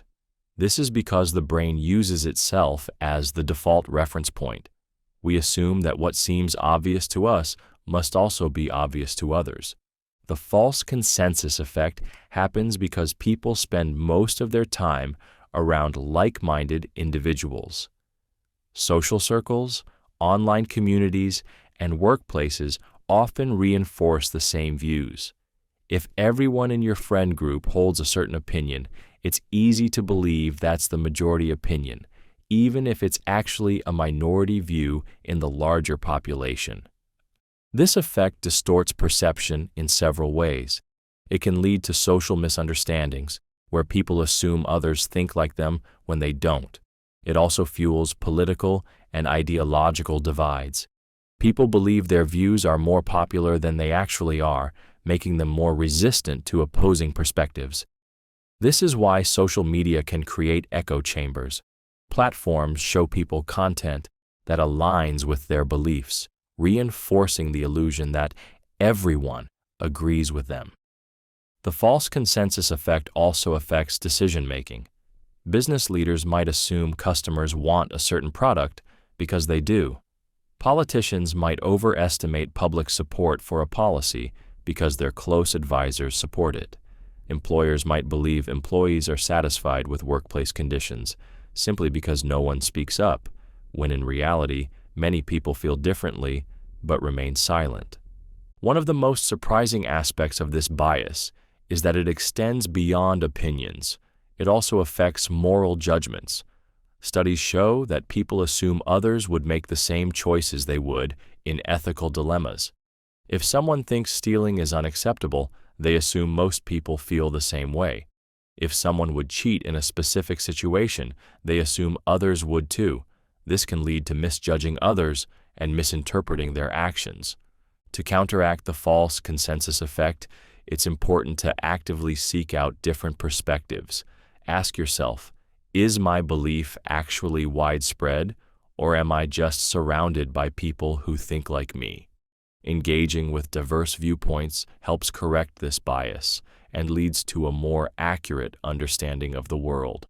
Both the Dunning-Kruger effect and the false consensus effect show how people misjudge their own knowledge and how they relate to others. One makes people overconfident in their abilities, while the other makes them overconfident in their beliefs' popularity. Recognizing these biases helps foster humility, curiosity, and open-mindedness, key traits for both personal growth and better decision-making. The just world hypothesis. People like to believe that the world is fair, that good people are rewarded and bad people are punished. This is the just world hypothesis, a cognitive bias that leads individuals to assume that others get what they deserve and that life operates on a system of fairness and justice. While this belief can be comforting, it often leads to misjudgment, victim blaming, and unrealistic expectations about how life actually works. This bias is deeply ingrained in human thinking because it gives people a sense of order and control. If the world is fair, then success must come from hard work, and failure must result from laziness or bad choices. It allows people to believe that as long as they do the right things, they will be safe from harm and misfortune. However, reality doesn't always work that way. Bad things happen to good people, and good things happen to bad people. Yet, because the just world hypothesis makes people uncomfortable with this idea, they often try to rationalize unfair situations by assuming the victim must have done something to deserve it. This leads to victim blaming. When someone loses their job, people might assume they probably weren't working hard enough. If a person is scammed, others might believe they should have been more careful. When a person is assaulted, some may ask what they were wearing or why they were in that place, as if their actions brought it upon themselves. These rationalizations help people avoid the unsettling truth that misfortune can strike anyone, including themselves.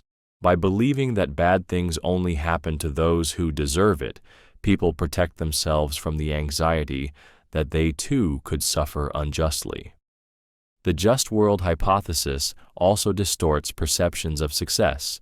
People often assume that wealthy or successful individuals must have worked harder or been more deserving than those who struggle.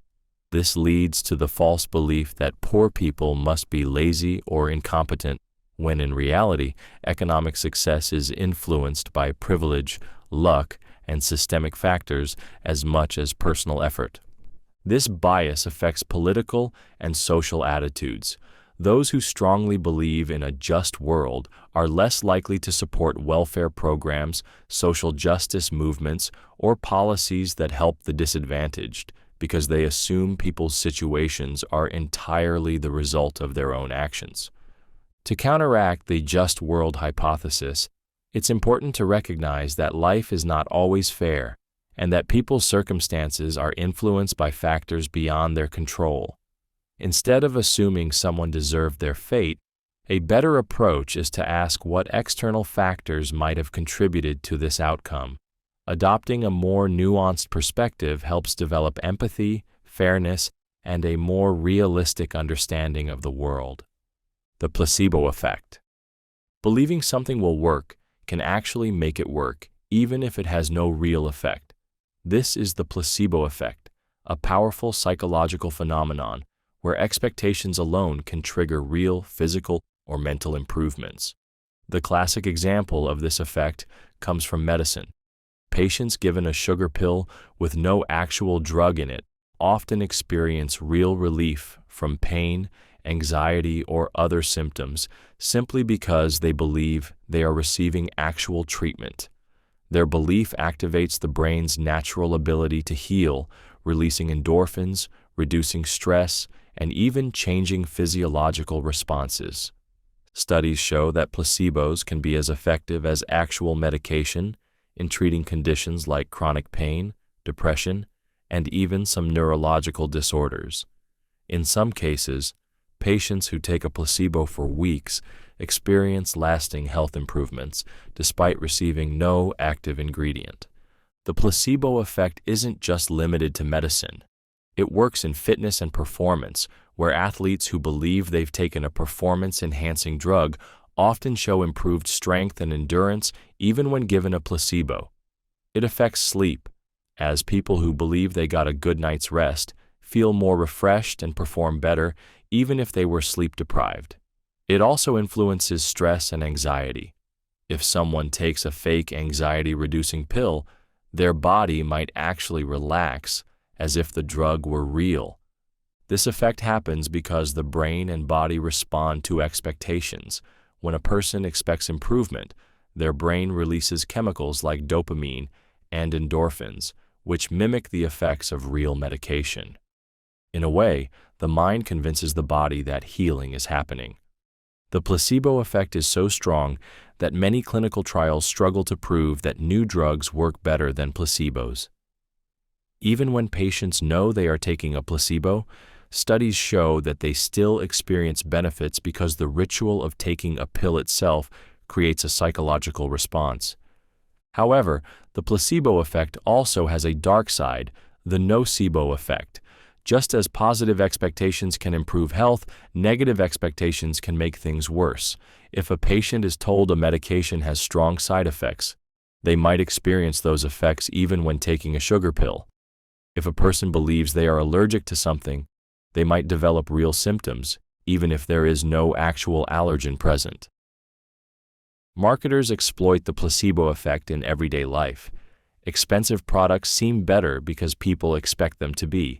Fancy branding, high-end packaging, and exclusive pricing all create the illusion of higher quality, leading people to perceive real differences that don't actually exist. To harness the placebo effect in everyday life, using positive expectations to your advantage increases success. Believing in your ability to improve actually increases the likelihood of success. It's important to be mindful of false beliefs, as assuming something will make you worse can lead the body to respond accordingly. Recognizing when marketing is manipulating perception can also help, as expensive and cheap products often work exactly the same, but the illusion of quality affects judgment. Both the just world hypothesis and the placebo effect reveal how deeply beliefs shape reality. One leads people to see the world as fair, even when it isn't, while the other shows how expectations alone can create real results. Understanding these effects helps build a more accurate perspective on life, allowing for critical thinking, wiser decision-making, and the ability to use the power of belief to one's advantage. The nocebo effect. Just as belief in a treatment can create real positive effects, belief in harm can do the opposite.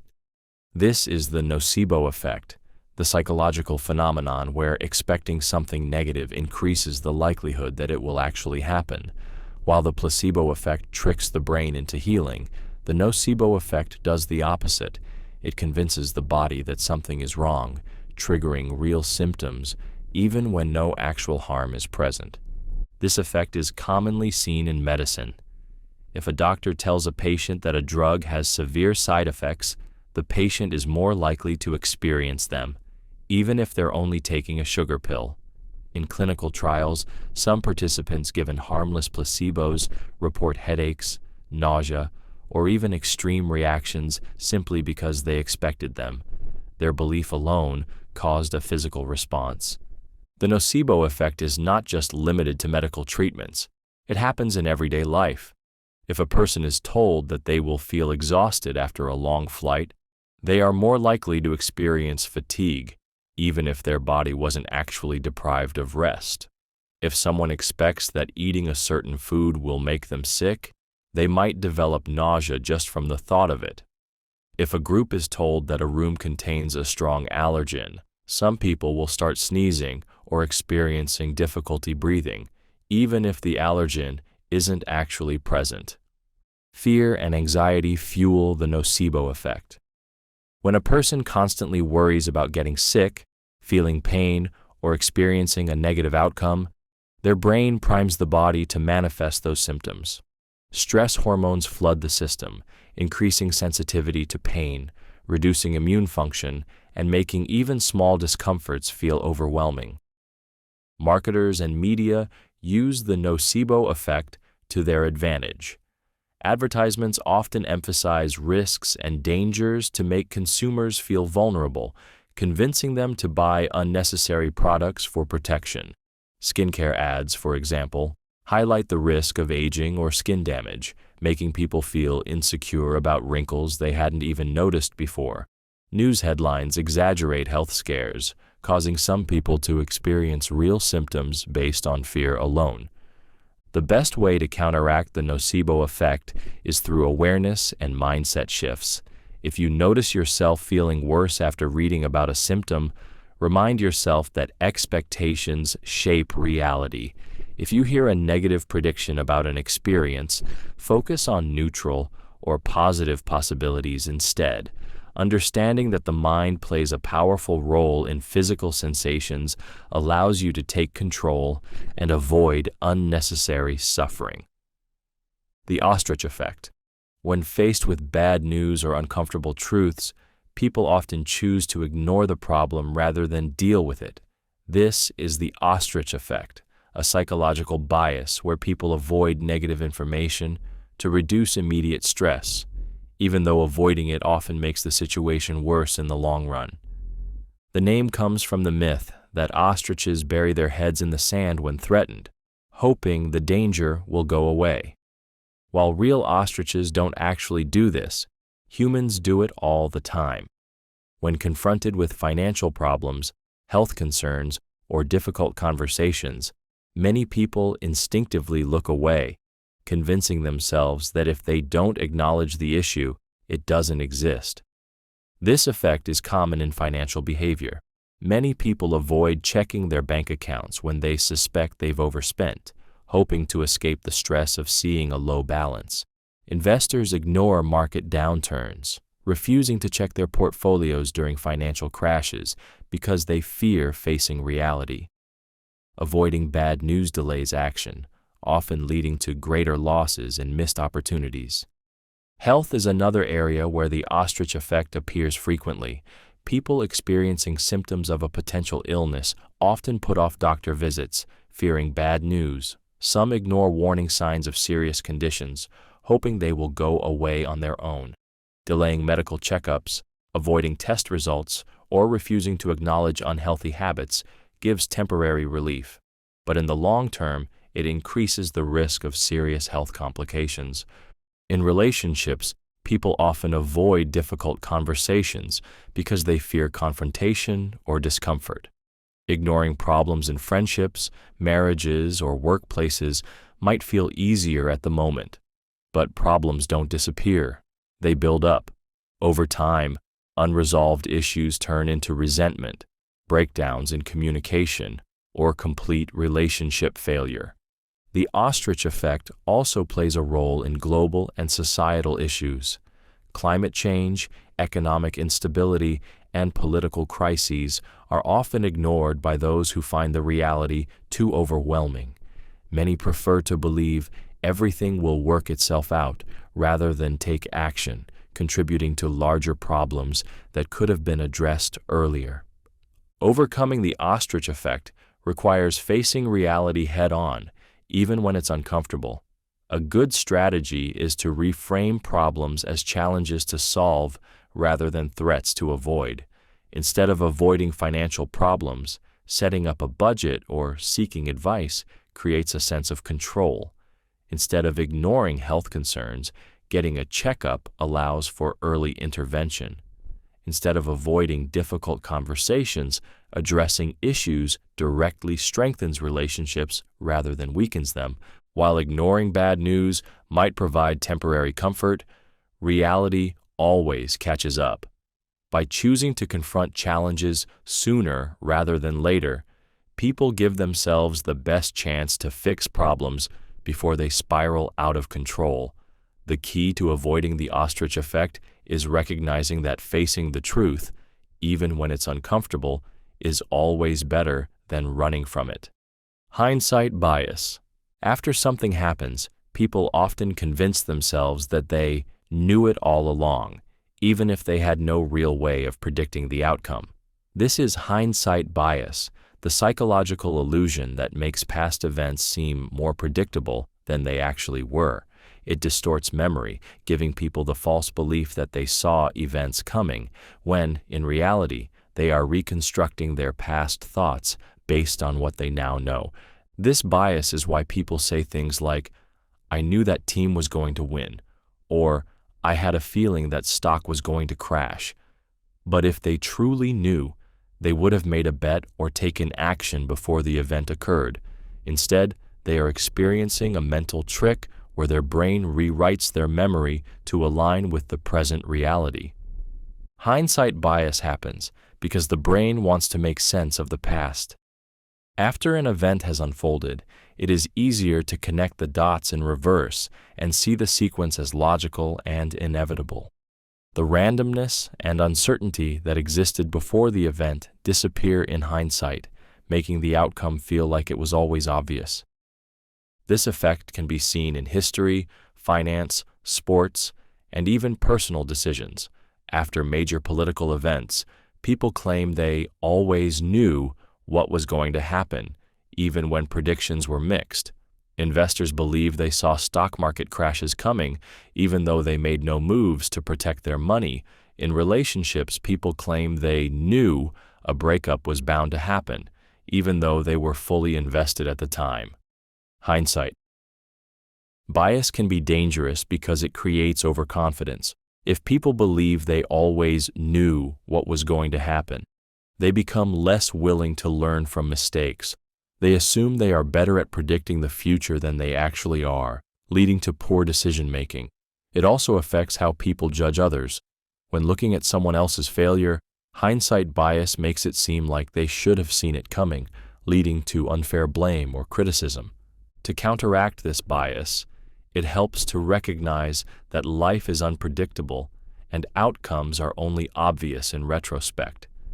Keeping a journal of predictions, writing down actual thoughts before events happen, and acknowledging the role of luck in life can help separate real foresight from the illusion of knowing it all along. Instead of assuming past outcomes were inevitable, it's more accurate to accept that they were just one of many possibilities. The IKEA effect. People place higher value on things they put effort into creating, even if the final product isn't objectively better. This is the IKEA effect, named after the Swedish furniture company, where customers are willing to pay more and feel greater attachment to furniture they assemble themselves. The extra effort invested in building the item creates a psychological attachment, making it seem more valuable than a pre-assembled version. This bias isn't just about furniture. It applies to anything people personally invest effort into. A homemade meal is often perceived as tastier than a restaurant dish, even if the ingredients are the same. A project that took hours to complete feels more impressive than something outsourced. A business that someone builds from scratch feels more valuable than an identical one they inherit. The IKEA effect happens because effort creates a sense of ownership. The more time, energy, and labor a person puts into something, the more personal meaning it has. This effect is deeply tied to human psychology. People don't just value the final product, they value their own effort in making it happen. Companies use this effect to increase customer engagement. Build your own meal kits, customizable products, and DIY experiences all make consumers feel more connected to what they create. When people are involved in the process, they appreciate the end result more, even if an expert could have done it faster or better. However, the IKEA effect has downsides. Because people become attached to what they create, they may overvalue their own work and reject criticism. A person who writes a book, designs a product, or starts a project may struggle to accept feedback because their effort blinds them to flaws. This bias also leads to stubbornness. People refuse to abandon ideas or projects, even when evidence suggests they should, simply because they've already invested time into them. The best way to balance the IKEA effect is to recognize that effort does not always equal value. Just because something took a long time to make doesn't mean it is superior.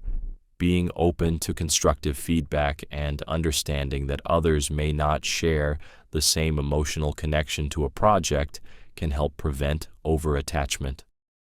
Both hindsight bias and the IKEA effect show how people's perceptions are shaped by their own involvement in events. One makes people believe they predicted the past more accurately than they did, while the other makes them overvalue what they have personally built. Recognizing these biases helps with better decision-making, improved self-awareness, and a clearer view of reality. The curse of knowledge. Once you know something, it becomes almost impossible to imagine what it's like not to know it. This is the curse of knowledge, a cognitive bias that makes it difficult for experts to explain things in a way that beginners can understand. It's why teachers sometimes struggle to simplify complex topics, why experienced professionals assume certain concepts are obvious, and why people often overestimate how well others understand their ideas. This effect happens because knowledge rewires the brain. Once you've learned something, the pathways in your mind change, making that information feel natural and automatic. But because you can't unlearn what you know, you lose perspective on how confusing or unfamiliar it might be to someone without that knowledge. A classic experiment by Elizabeth Newton in 1990 demonstrated this effect. Participants were asked to tap out the rhythm of a well-known song with their fingers, while others tried to guess the song. The tappers assumed their song was obvious, predicting that listeners would guess correctly 50% of the time. In reality, listeners got it right only 2.5% of the time. The reason? The tappers could hear the song in their heads, but the listeners only heard random taps. This highlights the curse of knowledge. Once you know something, in this case, the melody, it's hard to imagine what it's like not to know it. This bias creates communication gaps in many areas of life. Teachers sometimes explain topics in ways that make sense to them but not to their students. Experts in any field, whether it's medicine, finance, or technology, often assume that basic terms and concepts are obvious, leaving non-experts confused. Even in personal relationships, someone who understands a problem deeply might struggle to explain it to a partner or friend who doesn't have the same background. The curse of knowledge also affects leadership and teamwork. Managers sometimes assume that employees understand instructions perfectly, leading to frustration when tasks aren't completed as expected. Programmers might struggle to explain their code to non-technical colleagues, and marketers might fail to connect with customers if they assume too much familiarity with a product. To overcome this bias, empathy is key. Instead of assuming others know what you know, take a step back and ask, if I were hearing this for the first time, what would confuse me? Simplifying language, using analogies, and checking for understanding can help bridge the gap. Great communicators recognize that what's obvious to them is not necessarily obvious to others, and they adjust accordingly. The serial position effect. When given a list of items to remember, people tend to recall the first and last items far better than those in the middle. This is the serial position effect, a memory bias that influences how we process information. This effect is divided into two parts, the primacy effect and the recency effect. The primacy effect explains why people remember the first items in a list more clearly. Since these items appear first, they get more attention and are more likely to be stored in long-term memory. The recency effect, on the other hand, causes people to remember the last items because they are still fresh in short-term memory. A simple example of this bias is trying to memorize a grocery list. If someone quickly reads a list aloud, you are more likely to remember the first few items because they got the most attention, and the last few items because they were the most recent. The items in the middle, they are more likely to be forgotten. This effect has major implications in marketing, education, and public speaking. Advertisers often place the most important messages at the beginning and end of an ad, knowing that viewers are most likely to remember those parts. Teachers structure lessons so that key takeaways are introduced at the start and reinforced at the end. Public speakers and politicians craft speeches carefully, ensuring their strongest points are delivered first and last, making them more memorable. Even in job interviews, the serial position effect plays a role. Interviewers are more likely to remember the first and last candidates more clearly than those in the middle. This is why making a strong first impression and leaving a lasting final impression is critical. This bias also affects how people recall life events. Studies show that when people look back on a vacation, they tend to remember the beginning and the end more vividly, while the middle parts become blurry. Similarly, when reflecting on a relationship, people may focus on the exciting early days and the final breakup, while overlooking the everyday moments in between. To use the serial position effect to your advantage, structure important information strategically. When writing, presenting, or even making a request, put your strongest points first and last to increase their impact. If you're trying to memorize something, focus extra effort on reinforcing the middle information, since that's where memory naturally weakens. Understanding this bias allows you to present ideas in ways that are more likely to stick, whether in conversation, business, or learning. Both the curse of knowledge and the serial position effect reveal how the brain processes information in ways that shape communication and memory. One makes it hard to explain things clearly because you forget what it's like to be a beginner, while the other makes certain moments stand out more than others. Recognizing these effects helps in teaching, learning, public speaking, and everyday interactions, making communication more effective and memorable. The frequency illusion. You learn a new word, and suddenly you hear it everywhere. You start researching a particular car model, and now you see it on every street. You discover a new concept, and it pops up repeatedly in conversations, books, and social media. This is the frequency illusion, a cognitive bias where once you become aware of something, your brain begins noticing it more often, making it seem like it has suddenly become more common, when in reality, it was always there. This effect is caused by two mental processes, selective attention and confirmation bias. Selective attention happens when your brain filters out unnecessary information and highlights things that are relevant to you. If you've recently learned about a certain topic, your brain subconsciously scans for it, bringing it to the forefront of your awareness. Confirmation bias strengthens this effect by making you interpret these repeated sightings as proof that the thing has actually become more frequent, even though you're simply noticing it more. The frequency illusion is not a real change in the world, it's a change in your perception. That new slang word you just picked up?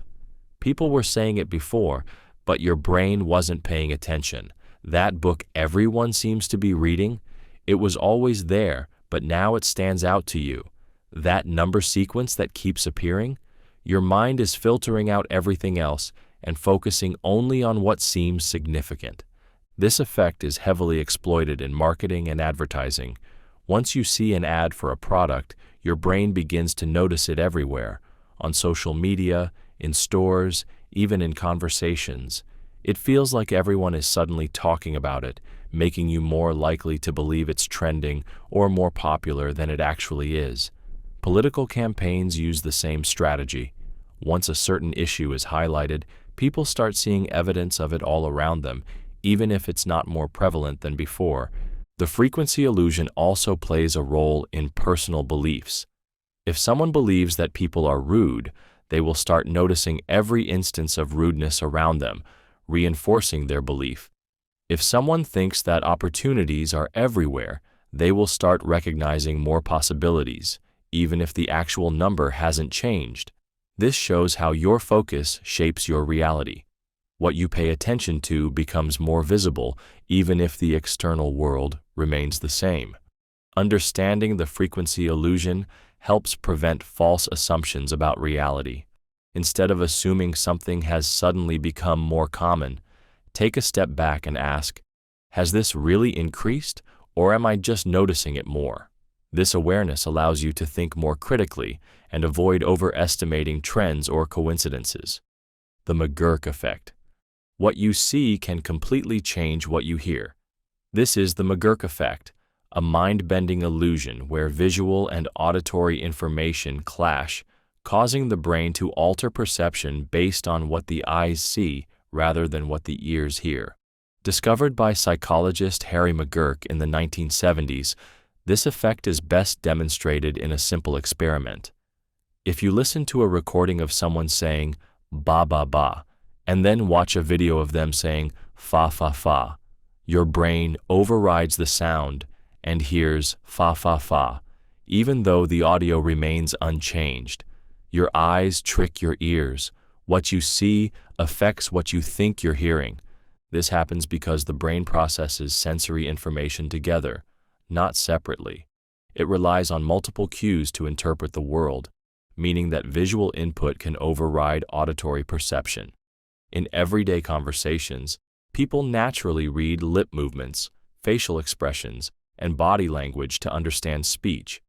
But when those visual cues don't match the actual sound, the brain tries to reconcile the conflict, often leading to distorted perception. The McGurk effect is not just a laboratory trick. It happens constantly in real life. In noisy environments, your brain uses visual context to fill in missing sounds. This is why watching someone's mouth move makes it easier to understand them in a loud setting. Subtitles in movies can also change what you think you're hearing. If the words on screen don't match the spoken dialogue, your perception of the speech may shift. This effect has important implications for communication and language learning. It explains why people who rely on lip reading, such as the hearing impaired, may experience distortions when audio and visual signals don't match. It also shows why face-to-face communication is often clearer than phone conversations, where visual cues are absent. The McGurk effect also highlights how the brain is not a passive receiver of reality. It actively constructs perception.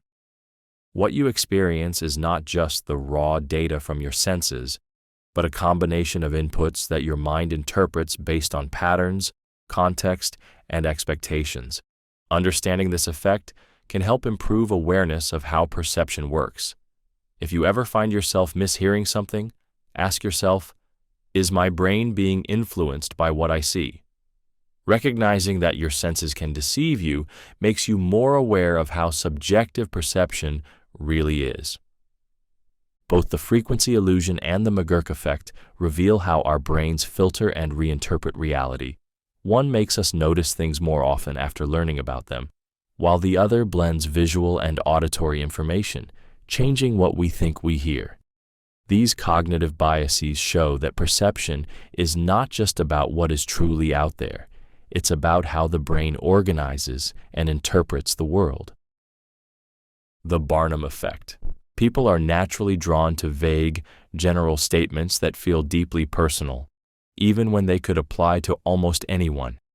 This is the Barnum effect, a psychological bias where individuals interpret broad, non-specific descriptions as uniquely accurate reflections of themselves.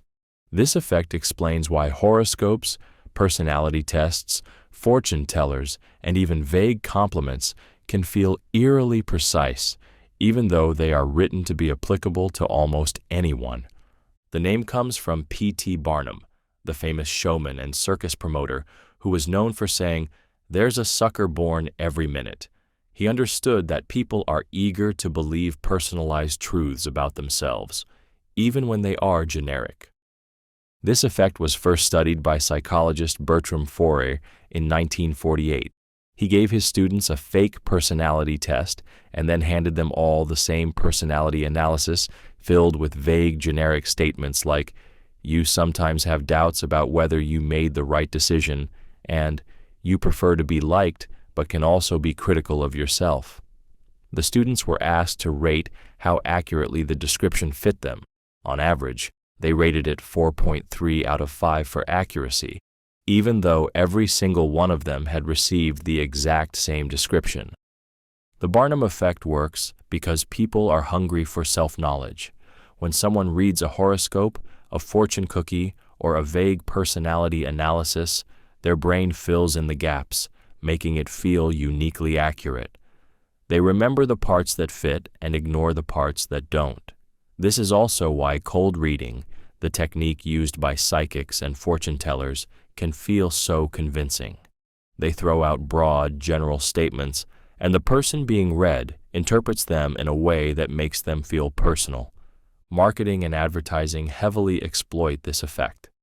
When companies use broad yet flattering descriptions, customers feel understood and are more likely to trust the brand. Personality-based quizzes on social media, such as "What kind of leader are you?" or "Which celebrity matches your personality?" use this trick to engage users and collect data, making them feel as if they are uncovering something profound about themselves. Understanding the Barnum effect helps develop critical thinking skills. The next time a horoscope, fortune, or personality test feels shockingly accurate, ask yourself, could this apply to almost anyone? By recognizing this effect, you can avoid falling for vague statements and focus on real, evidence-based insights about yourself. The self-fulfilling prophecy. What you believe about yourself and the world can actually shape reality. This is the self-fulfilling prophecy, a psychological phenomenon where expectations influence behavior in a way that makes the expectation come true. When you believe something will happen, consciously or unconsciously, you start acting in ways that increase the likelihood of it actually happening. This effect was famously demonstrated by psychologist Robert Rosenthal in an experiment involving teachers and students. He told teachers that certain students in their class had been identified as academic bloomers who were expected to show great progress, though, in reality, these students were chosen randomly. By the end of the school year, these students performed significantly better than their peers. The reason? The teachers subtly changed their behavior, giving these students more encouragement, more attention, and higher expectations, which led to improved performance. The students, in turn, internalized these expectations and put in more effort, proving the teachers right, even though the selection was completely random. This effect works in many areas of life. If someone believes they are bad at math, they might approach it with low confidence, put in less effort, and eventually perform poorly, confirming their original belief. If someone believes they are charismatic and likable, they will act with confidence, making others respond positively, reinforcing their belief. The self-fulfilling prophecy also plays a role in relationships. If a person believes their partner is going to leave them, they might become overly insecure, controlling, or distant, pushing their partner away and ultimately causing the breakup they feared. On the other hand, someone who believes a relationship will thrive will behave in ways that strengthen the bond, making it more likely to last. This effect extends to health, career, and even social status. Studies show that patients who believe they will recover from an illness tend to heal faster, while those who fear the worst often experience worse health outcomes due to stress and negative mental states. In the workplace, employees who expect to succeed work harder, take more risks, and project confidence, leading to actual success. Meanwhile, those who believe they will fail may avoid challenges, leading to stagnation or underperformance. One of the most dangerous aspects of the self-fulfilling prophecy is its ability to reinforce negative cycles. If a person is labeled as lazy or troublemaking, whether in school, work, or social settings, they might begin to internalize that identity and behave in ways that make the label come true. Societal stereotypes function in the same way. When a group is repeatedly told they are less capable or less intelligent, those messages affect confidence and ambition, creating barriers to achievement. However, this effect can also be harnessed for personal growth. By consciously shaping positive expectations, people can influence their own behavior and outcomes. Developing a growth mindset, where challenges are seen as opportunities to improve rather than proof of failure, creates a self-fulfilling prophecy where effort and persistence lead to real success. Recognizing this effect helps in breaking negative patterns and creating positive ones. If you believe something bad is inevitable, question whether your actions are contributing to making it true. If you want to change an outcome, start by changing your expectations and behaviors to align with the reality you want to create. Both the Barnum effect and the self-fulfilling prophecy reveal how beliefs shape perception and reality. One makes people believe vague statements are uniquely personal, while the other turns expectations into lived experiences. Understanding these effects allows for greater awareness, critical thinking, and control over one's own mindset and actions. The contrast principle.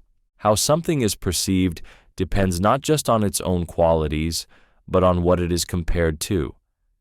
This is the contrast principle, a psychological effect where people judge things as better or worse based on what came before them rather than on their absolute value. This bias influences decision-making, perception, and even emotions. If you lift a lightweight object after holding something heavy, the light object will feel even lighter than it actually is. If you see a $2,000 designer jacket before seeing a $300 jacket, the second one suddenly feels like a bargain, even though it's still expensive. If you eat a mediocre meal after having terrible food, the mediocre meal will seem amazing by comparison. Marketers and salespeople exploit the contrast principle all the time. When selling expensive products, they show customers the highest priced item first. Once the brain has anchored onto a high price, everything else seems more reasonable in comparison. A realtor might show a rundown, overpriced house first, so that the next house, while still expensive, feels like a great deal. High-end restaurants put overpriced items on the menu, knowing that everything else will feel affordable by contrast. This principle also affects attractiveness and social judgment. Someone who walks into a room after a supermodel may seem less attractive than they would on their own, while an average-looking person surrounded by less attractive people will seem more attractive than usual. In job interviews, a strong candidate looks even stronger if they follow a weak applicant, and a speaker at an event will seem more impressive if they follow someone boring. The contrast principle is why expectations matter. If you expect an experience to be bad and it turns out okay, it will feel better than expected. If you expect something amazing but it turns out okay, it feels like a disappointment. This is why people often adjust their expectations in life. When they brace for something bad, they set themselves up for a pleasant surprise. To use this principle to your advantage, control what you compare things to. Instead of comparing your current success to someone far ahead, compare it to where you started. Instead of feeling like your home is small after seeing a mansion, compare it to places with less space. Recognizing how comparisons shape perception helps avoid unnecessary dissatisfaction and allows you to see things more objectively. Repetition persuasion. The more often people hear something, the more likely they are to believe it, whether it's true or not. This is repetition persuasion, a psychological effect where repeated exposure to a statement makes it seem more credible, even when there is no actual evidence to support it. This happens because the brain prefers familiarity. When information is repeated, it becomes easier to process, and the brain mistakes ease for truth. The first time you hear something, it might seem questionable, but by the 5th or 10th time, it starts to feel like common knowledge. Politicians, advertisers, and media outlets use repetition to influence public opinion. Political slogans are repeated endlessly. Make America great again. Yes, we can. Stronger together. Because repetition makes them stick in people's minds. Advertisers repeat brand names, jingles, and slogans, knowing that even if people don't consciously believe the message at first, repeated exposure subtly changes perception. This effect is especially dangerous when it comes to misinformation and propaganda. False statements, if repeated often enough, can begin to feel true, not because they are supported by facts, but because they become familiar. This is why conspiracy theories, fake news, and misleading statistics spread so easily. People often assume that if they have heard something multiple times, it must be true. Social interactions also reveal repetition persuasion. If someone repeats a false rumor about a person, it starts to shape how others see them, even if no real evidence exists. If an individual repeats negative self-talk like, "I'm not good enough," their brain starts to internalize it, reinforcing self-doubt. Conversely, repeating positive affirmations like, "I am capable and strong," can rewire the brain's belief system. To defend against repetition persuasion, always question information, even if you've heard it multiple times. Ask, "Is this true, or has it just been repeated so often that it feels true?"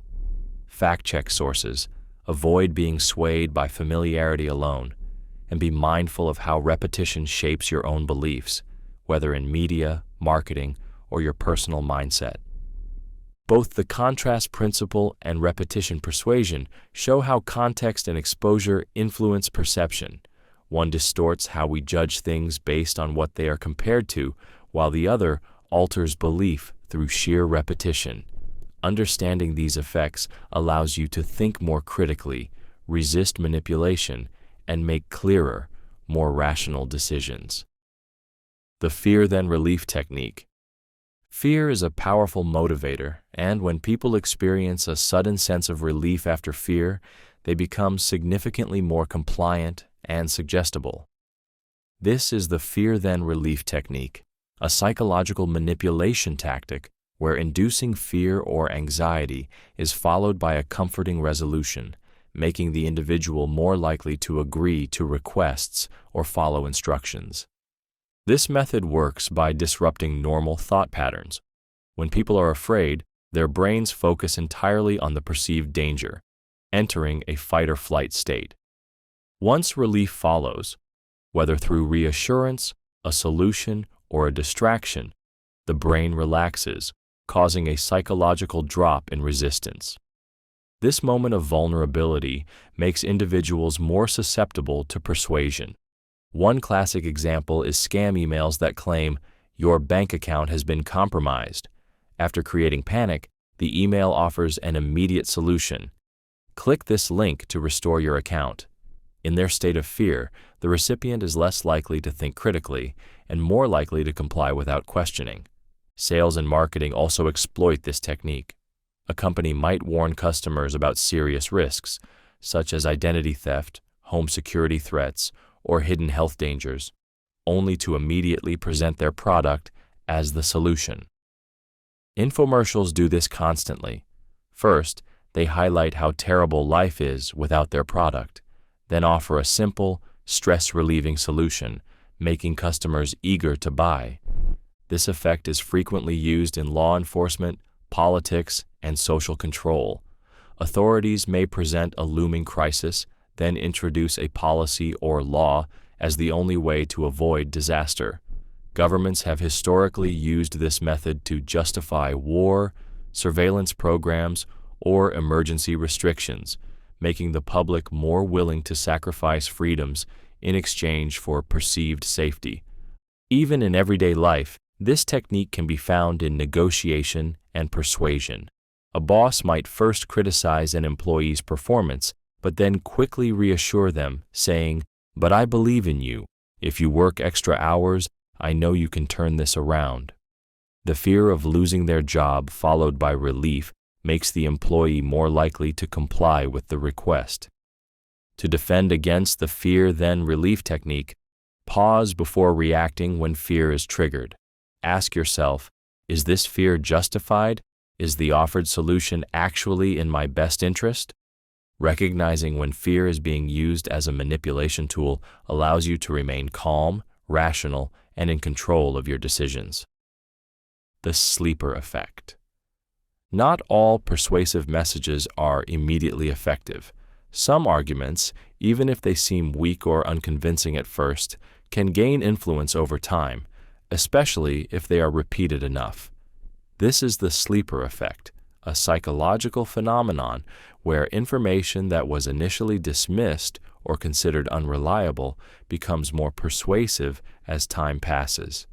This effect occurs because people forget the source of information faster than the message itself, When individuals hear a weak argument, they may reject it at first, especially if it comes from an untrustworthy source.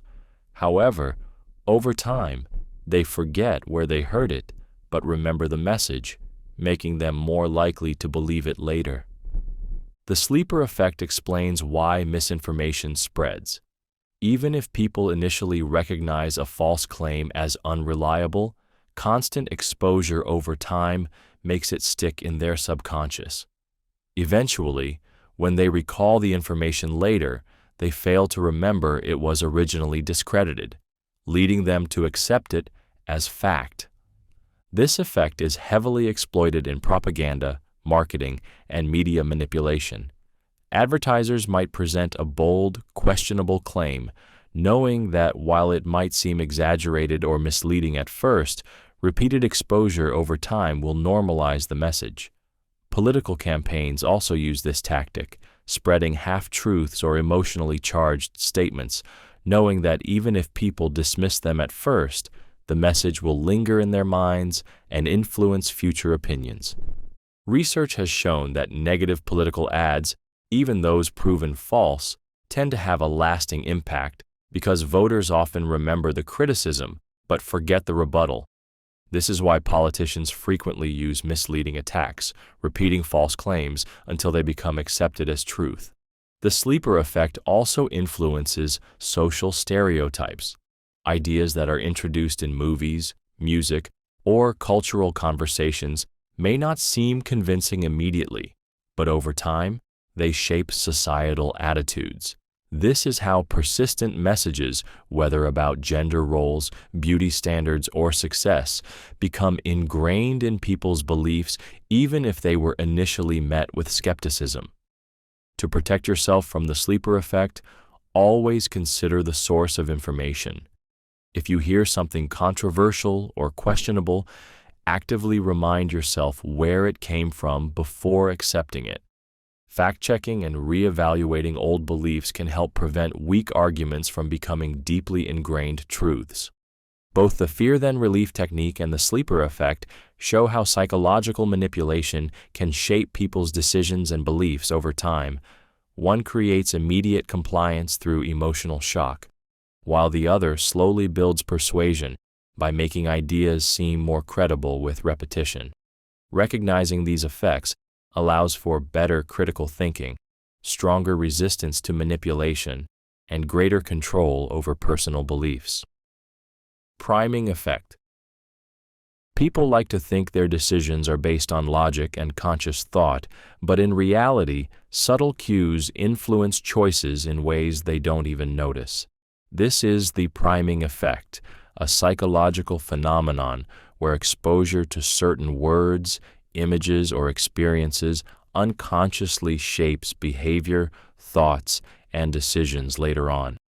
Priming happens because the brain constantly makes associations. If you see the word yellow, your brain will process banana faster because those concepts are linked in memory. If you hear calming music in a store, you're more likely to browse longer and spend more. If you're exposed to words like polite and patient, you may unknowingly become more polite in a conversation shortly afterward. This effect is heavily used in advertising and marketing. Restaurants play slow music to make diners stay longer and order more. Luxury brands use elegant imagery and classical music to prime customers into associating their products with status and sophistication. Supermarkets place fresh flowers and baked goods near the entrance to create a welcoming atmosphere, priming shoppers to feel good and spend more. Priming also influences judgment and behavior. Studies have shown that if people are asked to think about old age, they unconsciously walk more slowly afterward. If they are exposed to words associated with rudeness, they are more likely to interrupt conversations. Even colors have an effect. Seeing the color red can prime feelings of urgency or caution, while blue tones are associated with calmness and trust. News and media also prime people's perceptions.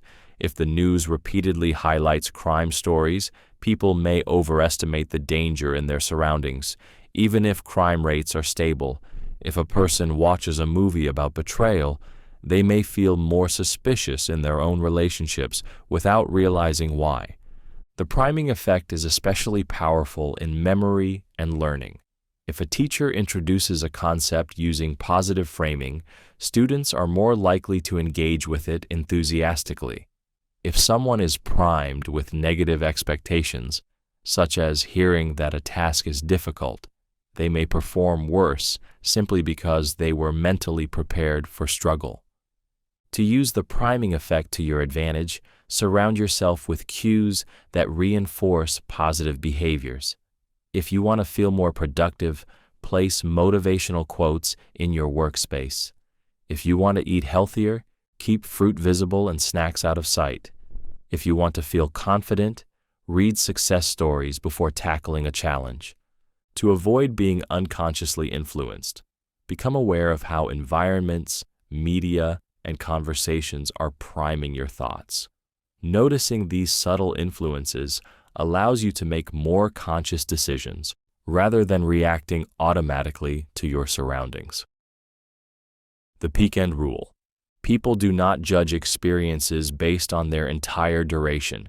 Instead, they evaluate them based on the most intense moment, the peak, and how they ended, the end, while ignoring everything in between. This is the peak end rule, a cognitive bias that distorts how memories of events are formed. This effect was discovered by psychologist Daniel Kahneman, who found that people's lasting impression of an experience depends less on its overall quality and more on the peak and the ending. Even if an experience was mostly positive or mostly negative, what sticks in memory is the most extreme moment and how it concluded. This is why vacations, relationships, movies, and even medical procedures are remembered differently than they were actually lived. If a vacation was uneventful but had one breathtaking moment, like watching a sunset from a mountain, that single moment defines the whole trip in memory. If a relationship was long and stable but ended with a dramatic breakup, the entire relationship may be remembered as painful, despite years of happiness. If a movie is slow for 2 hours but has an amazing climax, people will leave the theater thinking it was great. The peak end rule is often used in customer service and business. Smart companies design experiences so that the peak moment is thrilling and the ending is satisfying. This is why amusement parks place their most exciting ride in the middle and offer fireworks or entertainment at the exit, so visitors leave with a strong, positive impression. Restaurants serve a free dessert or mint at the end of a meal, knowing that the final moments influence how the entire experience is remembered. This effect also applies to pain and discomfort. Studies found that patients undergoing a painful procedure but experiencing a less painful ending reported the experience as less painful overall than those whose discomfort ended suddenly. The key takeaway? A gradual, less painful ending makes an experience more tolerable in memory. Understanding the peak end rule allows for better decision-making and experience design. If you want to make a lasting impression, create a strong peak moment and ensure a satisfying ending.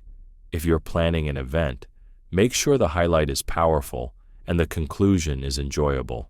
If you're trying to end something difficult, a job, a relationship, a difficult project, try to end on a positive note, because that's how it will be remembered. Being aware of the peak end rule also helps avoid memory distortions. Instead of letting one extreme moment define an entire experience, take a step back and evaluate it as a whole. Was the relationship really terrible? Or are you just focusing on the last fight? Was the vacation boring? Or are you forgetting all the smaller, enjoyable moments? Both the priming effect and the peak end rule show how memory and perception are shaped by unconscious influences. One subtly directs behavior based on prior exposure, while the other distorts how events are remembered by focusing on select moments. Recognizing these effects allows for more mindful decision-making, better communication, and the ability to shape experiences intentionally rather than being unknowingly controlled by them. The status quo bias. People tend to resist change, even when a better option is available. This is the status quo bias, a psychological tendency where individuals prefer to keep things the way they are rather than making changes, even when change could improve their situation. This bias exists because the brain prefers familiarity and predictability. Change requires effort, risk, and uncertainty, which can feel uncomfortable. Even if logic suggests that switching jobs, trying a new habit, or making a financial move would be beneficial, people often default to inaction simply because the current situation feels safer and easier. One study showed that when employees were automatically enrolled in retirement savings plans, they rarely opted out, even if they had previously failed to enroll themselves. This highlights how sticking with the status quo is often easier than making an active choice, even when the choice is beneficial. Status quo bias also affects consumer behavior. Many people stick with the same brand of products for years, not necessarily because it's the best, but because they are used to it. In relationships, individuals may stay in unsatisfying situations simply because leaving seems too difficult or because they fear the unknown. Marketers and companies take advantage of this bias by making their product or service the default option. For example, subscription services use automatic renewals, knowing that customers are more likely to keep paying rather than go through the effort of canceling. Companies rely on the fact that people will stick with what they already have, even if it's not the best deal. Status quo bias can be problematic when it prevents personal growth and progress. It makes people resist learning new skills, improving their health, or exploring better opportunities. It also explains why many organizations struggle with innovation. Employees may resist new processes, even if they are clearly more efficient. To overcome this bias, it's important to reframe change as an opportunity rather than a threat. Instead of fearing the unknown, ask, is the current situation really the best option, or am I just avoiding change? Small, calculated risks can lead to major improvements, but only if people challenge their instinct to stay where they are. Default bias. People are more likely to stick with pre-selected options than make an active choice, even when an alternative might be better. This is the default bias, a cognitive bias where individuals prefer to accept the default setting rather than actively changing something, even when doing so requires minimal effort. This bias works because making decisions requires mental energy. Choosing something new means weighing options, analyzing risks, and putting in effort. Since the brain prefers efficiency, it often defaults to not making a decision at all, leading people to accept whatever option is already in place. One of the most famous studies on default bias involved organ donation rates in different countries. In countries where citizens were automatically enrolled as organ donors, with the option to opt out, donation rates were over 90%. But in countries where people had to actively opt in, donation rates were as low as 15%. The difference wasn't because people had strong opinions about organ donation. It was because most people stick with whatever option is pre-selected. Businesses, governments, and technology companies intentionally design defaults to influence behavior. Social media platforms default users into accepting data tracking, knowing that few will take the time to adjust privacy settings. Streaming services automatically renew subscriptions because they know users won't cancel unless they actively decide to. Employers enroll workers in benefits programs by default, increasing participation rates simply because opting out requires extra steps. Default bias affects everyday decision-making as well. Many people never change their phone's factory settings, stick with preset app permissions, or continue using the same financial plans or insurance policies year after year without reviewing them. People also eat whatever portions are served, rely on default recommendations, and even keep using outdated software simply because changing it feels like unnecessary work.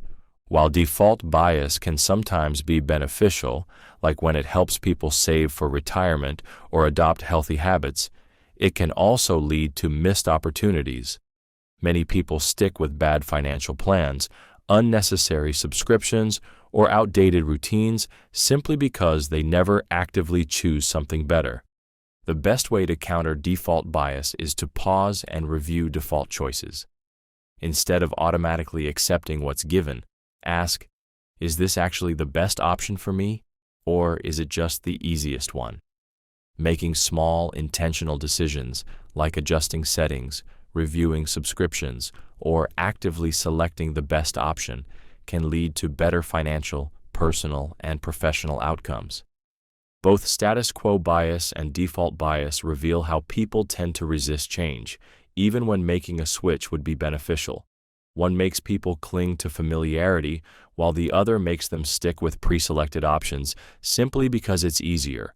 Recognizing these biases allows for more intentional decision-making, smarter choices, and greater control over life's direction rather than simply accepting whatever is handed to you. The reciprocity principle. When someone does something for you, you feel compelled to return the favor. This is the reciprocity principle, a psychological tendency where people naturally feel obligated to repay kindness, favors, or gestures, even when they didn't ask for them.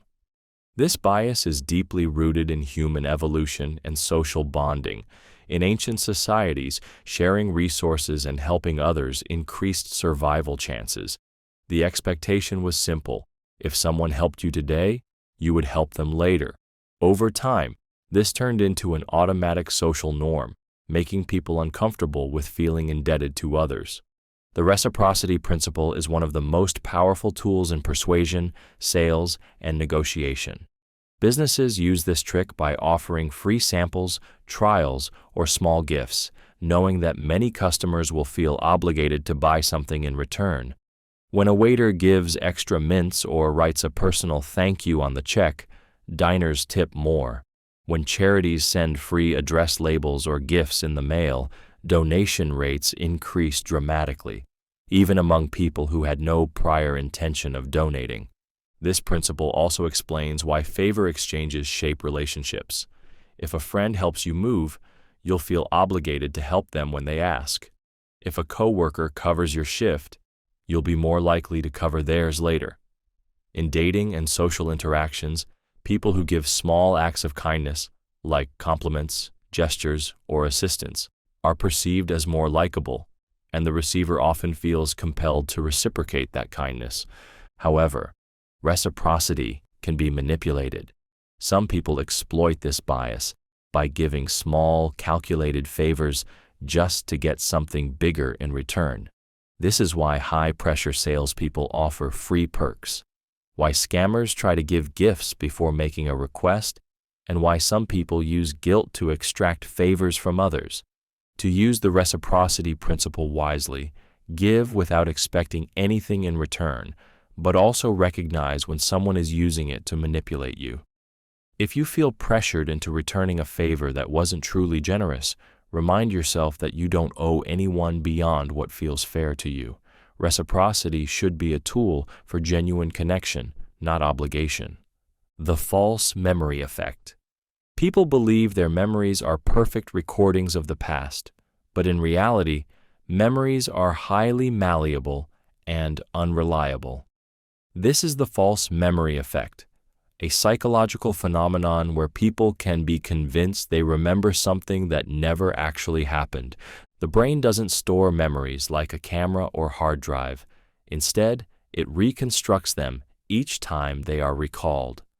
Every time you remember an event, your brain fills in missing details based on expectations, emotions, and outside influences, which means that over time, memories can become distorted or even completely fabricated. False memories can be created by suggestions, leading questions, or misinformation. A classic study by psychologist Elizabeth Loftus showed that when people were asked leading questions about a car accident, e.g., how fast was the car going when it smashed into the other vehicle versus how fast was the car going when it hit the other vehicle, their memories changed based on the wording. Those who heard smashed remembered the cars moving faster and more violently, even though they saw the same footage as the others. This effect is why eyewitness testimonies are unreliable. If a witness is exposed to misleading information, such as hearing other people describe the event inaccurately, they may unknowingly adopt those false details as their own memories. This has led to wrongful convictions in legal cases, as confident but mistaken witnesses have testified about things that never actually happened. False memories can also develop in personal relationships and childhood experiences. If a person repeatedly hears stories about how clumsy they were as a kid, they may start to believe they remember specific embarrassing moments, even if they never happened. Families sometimes collectively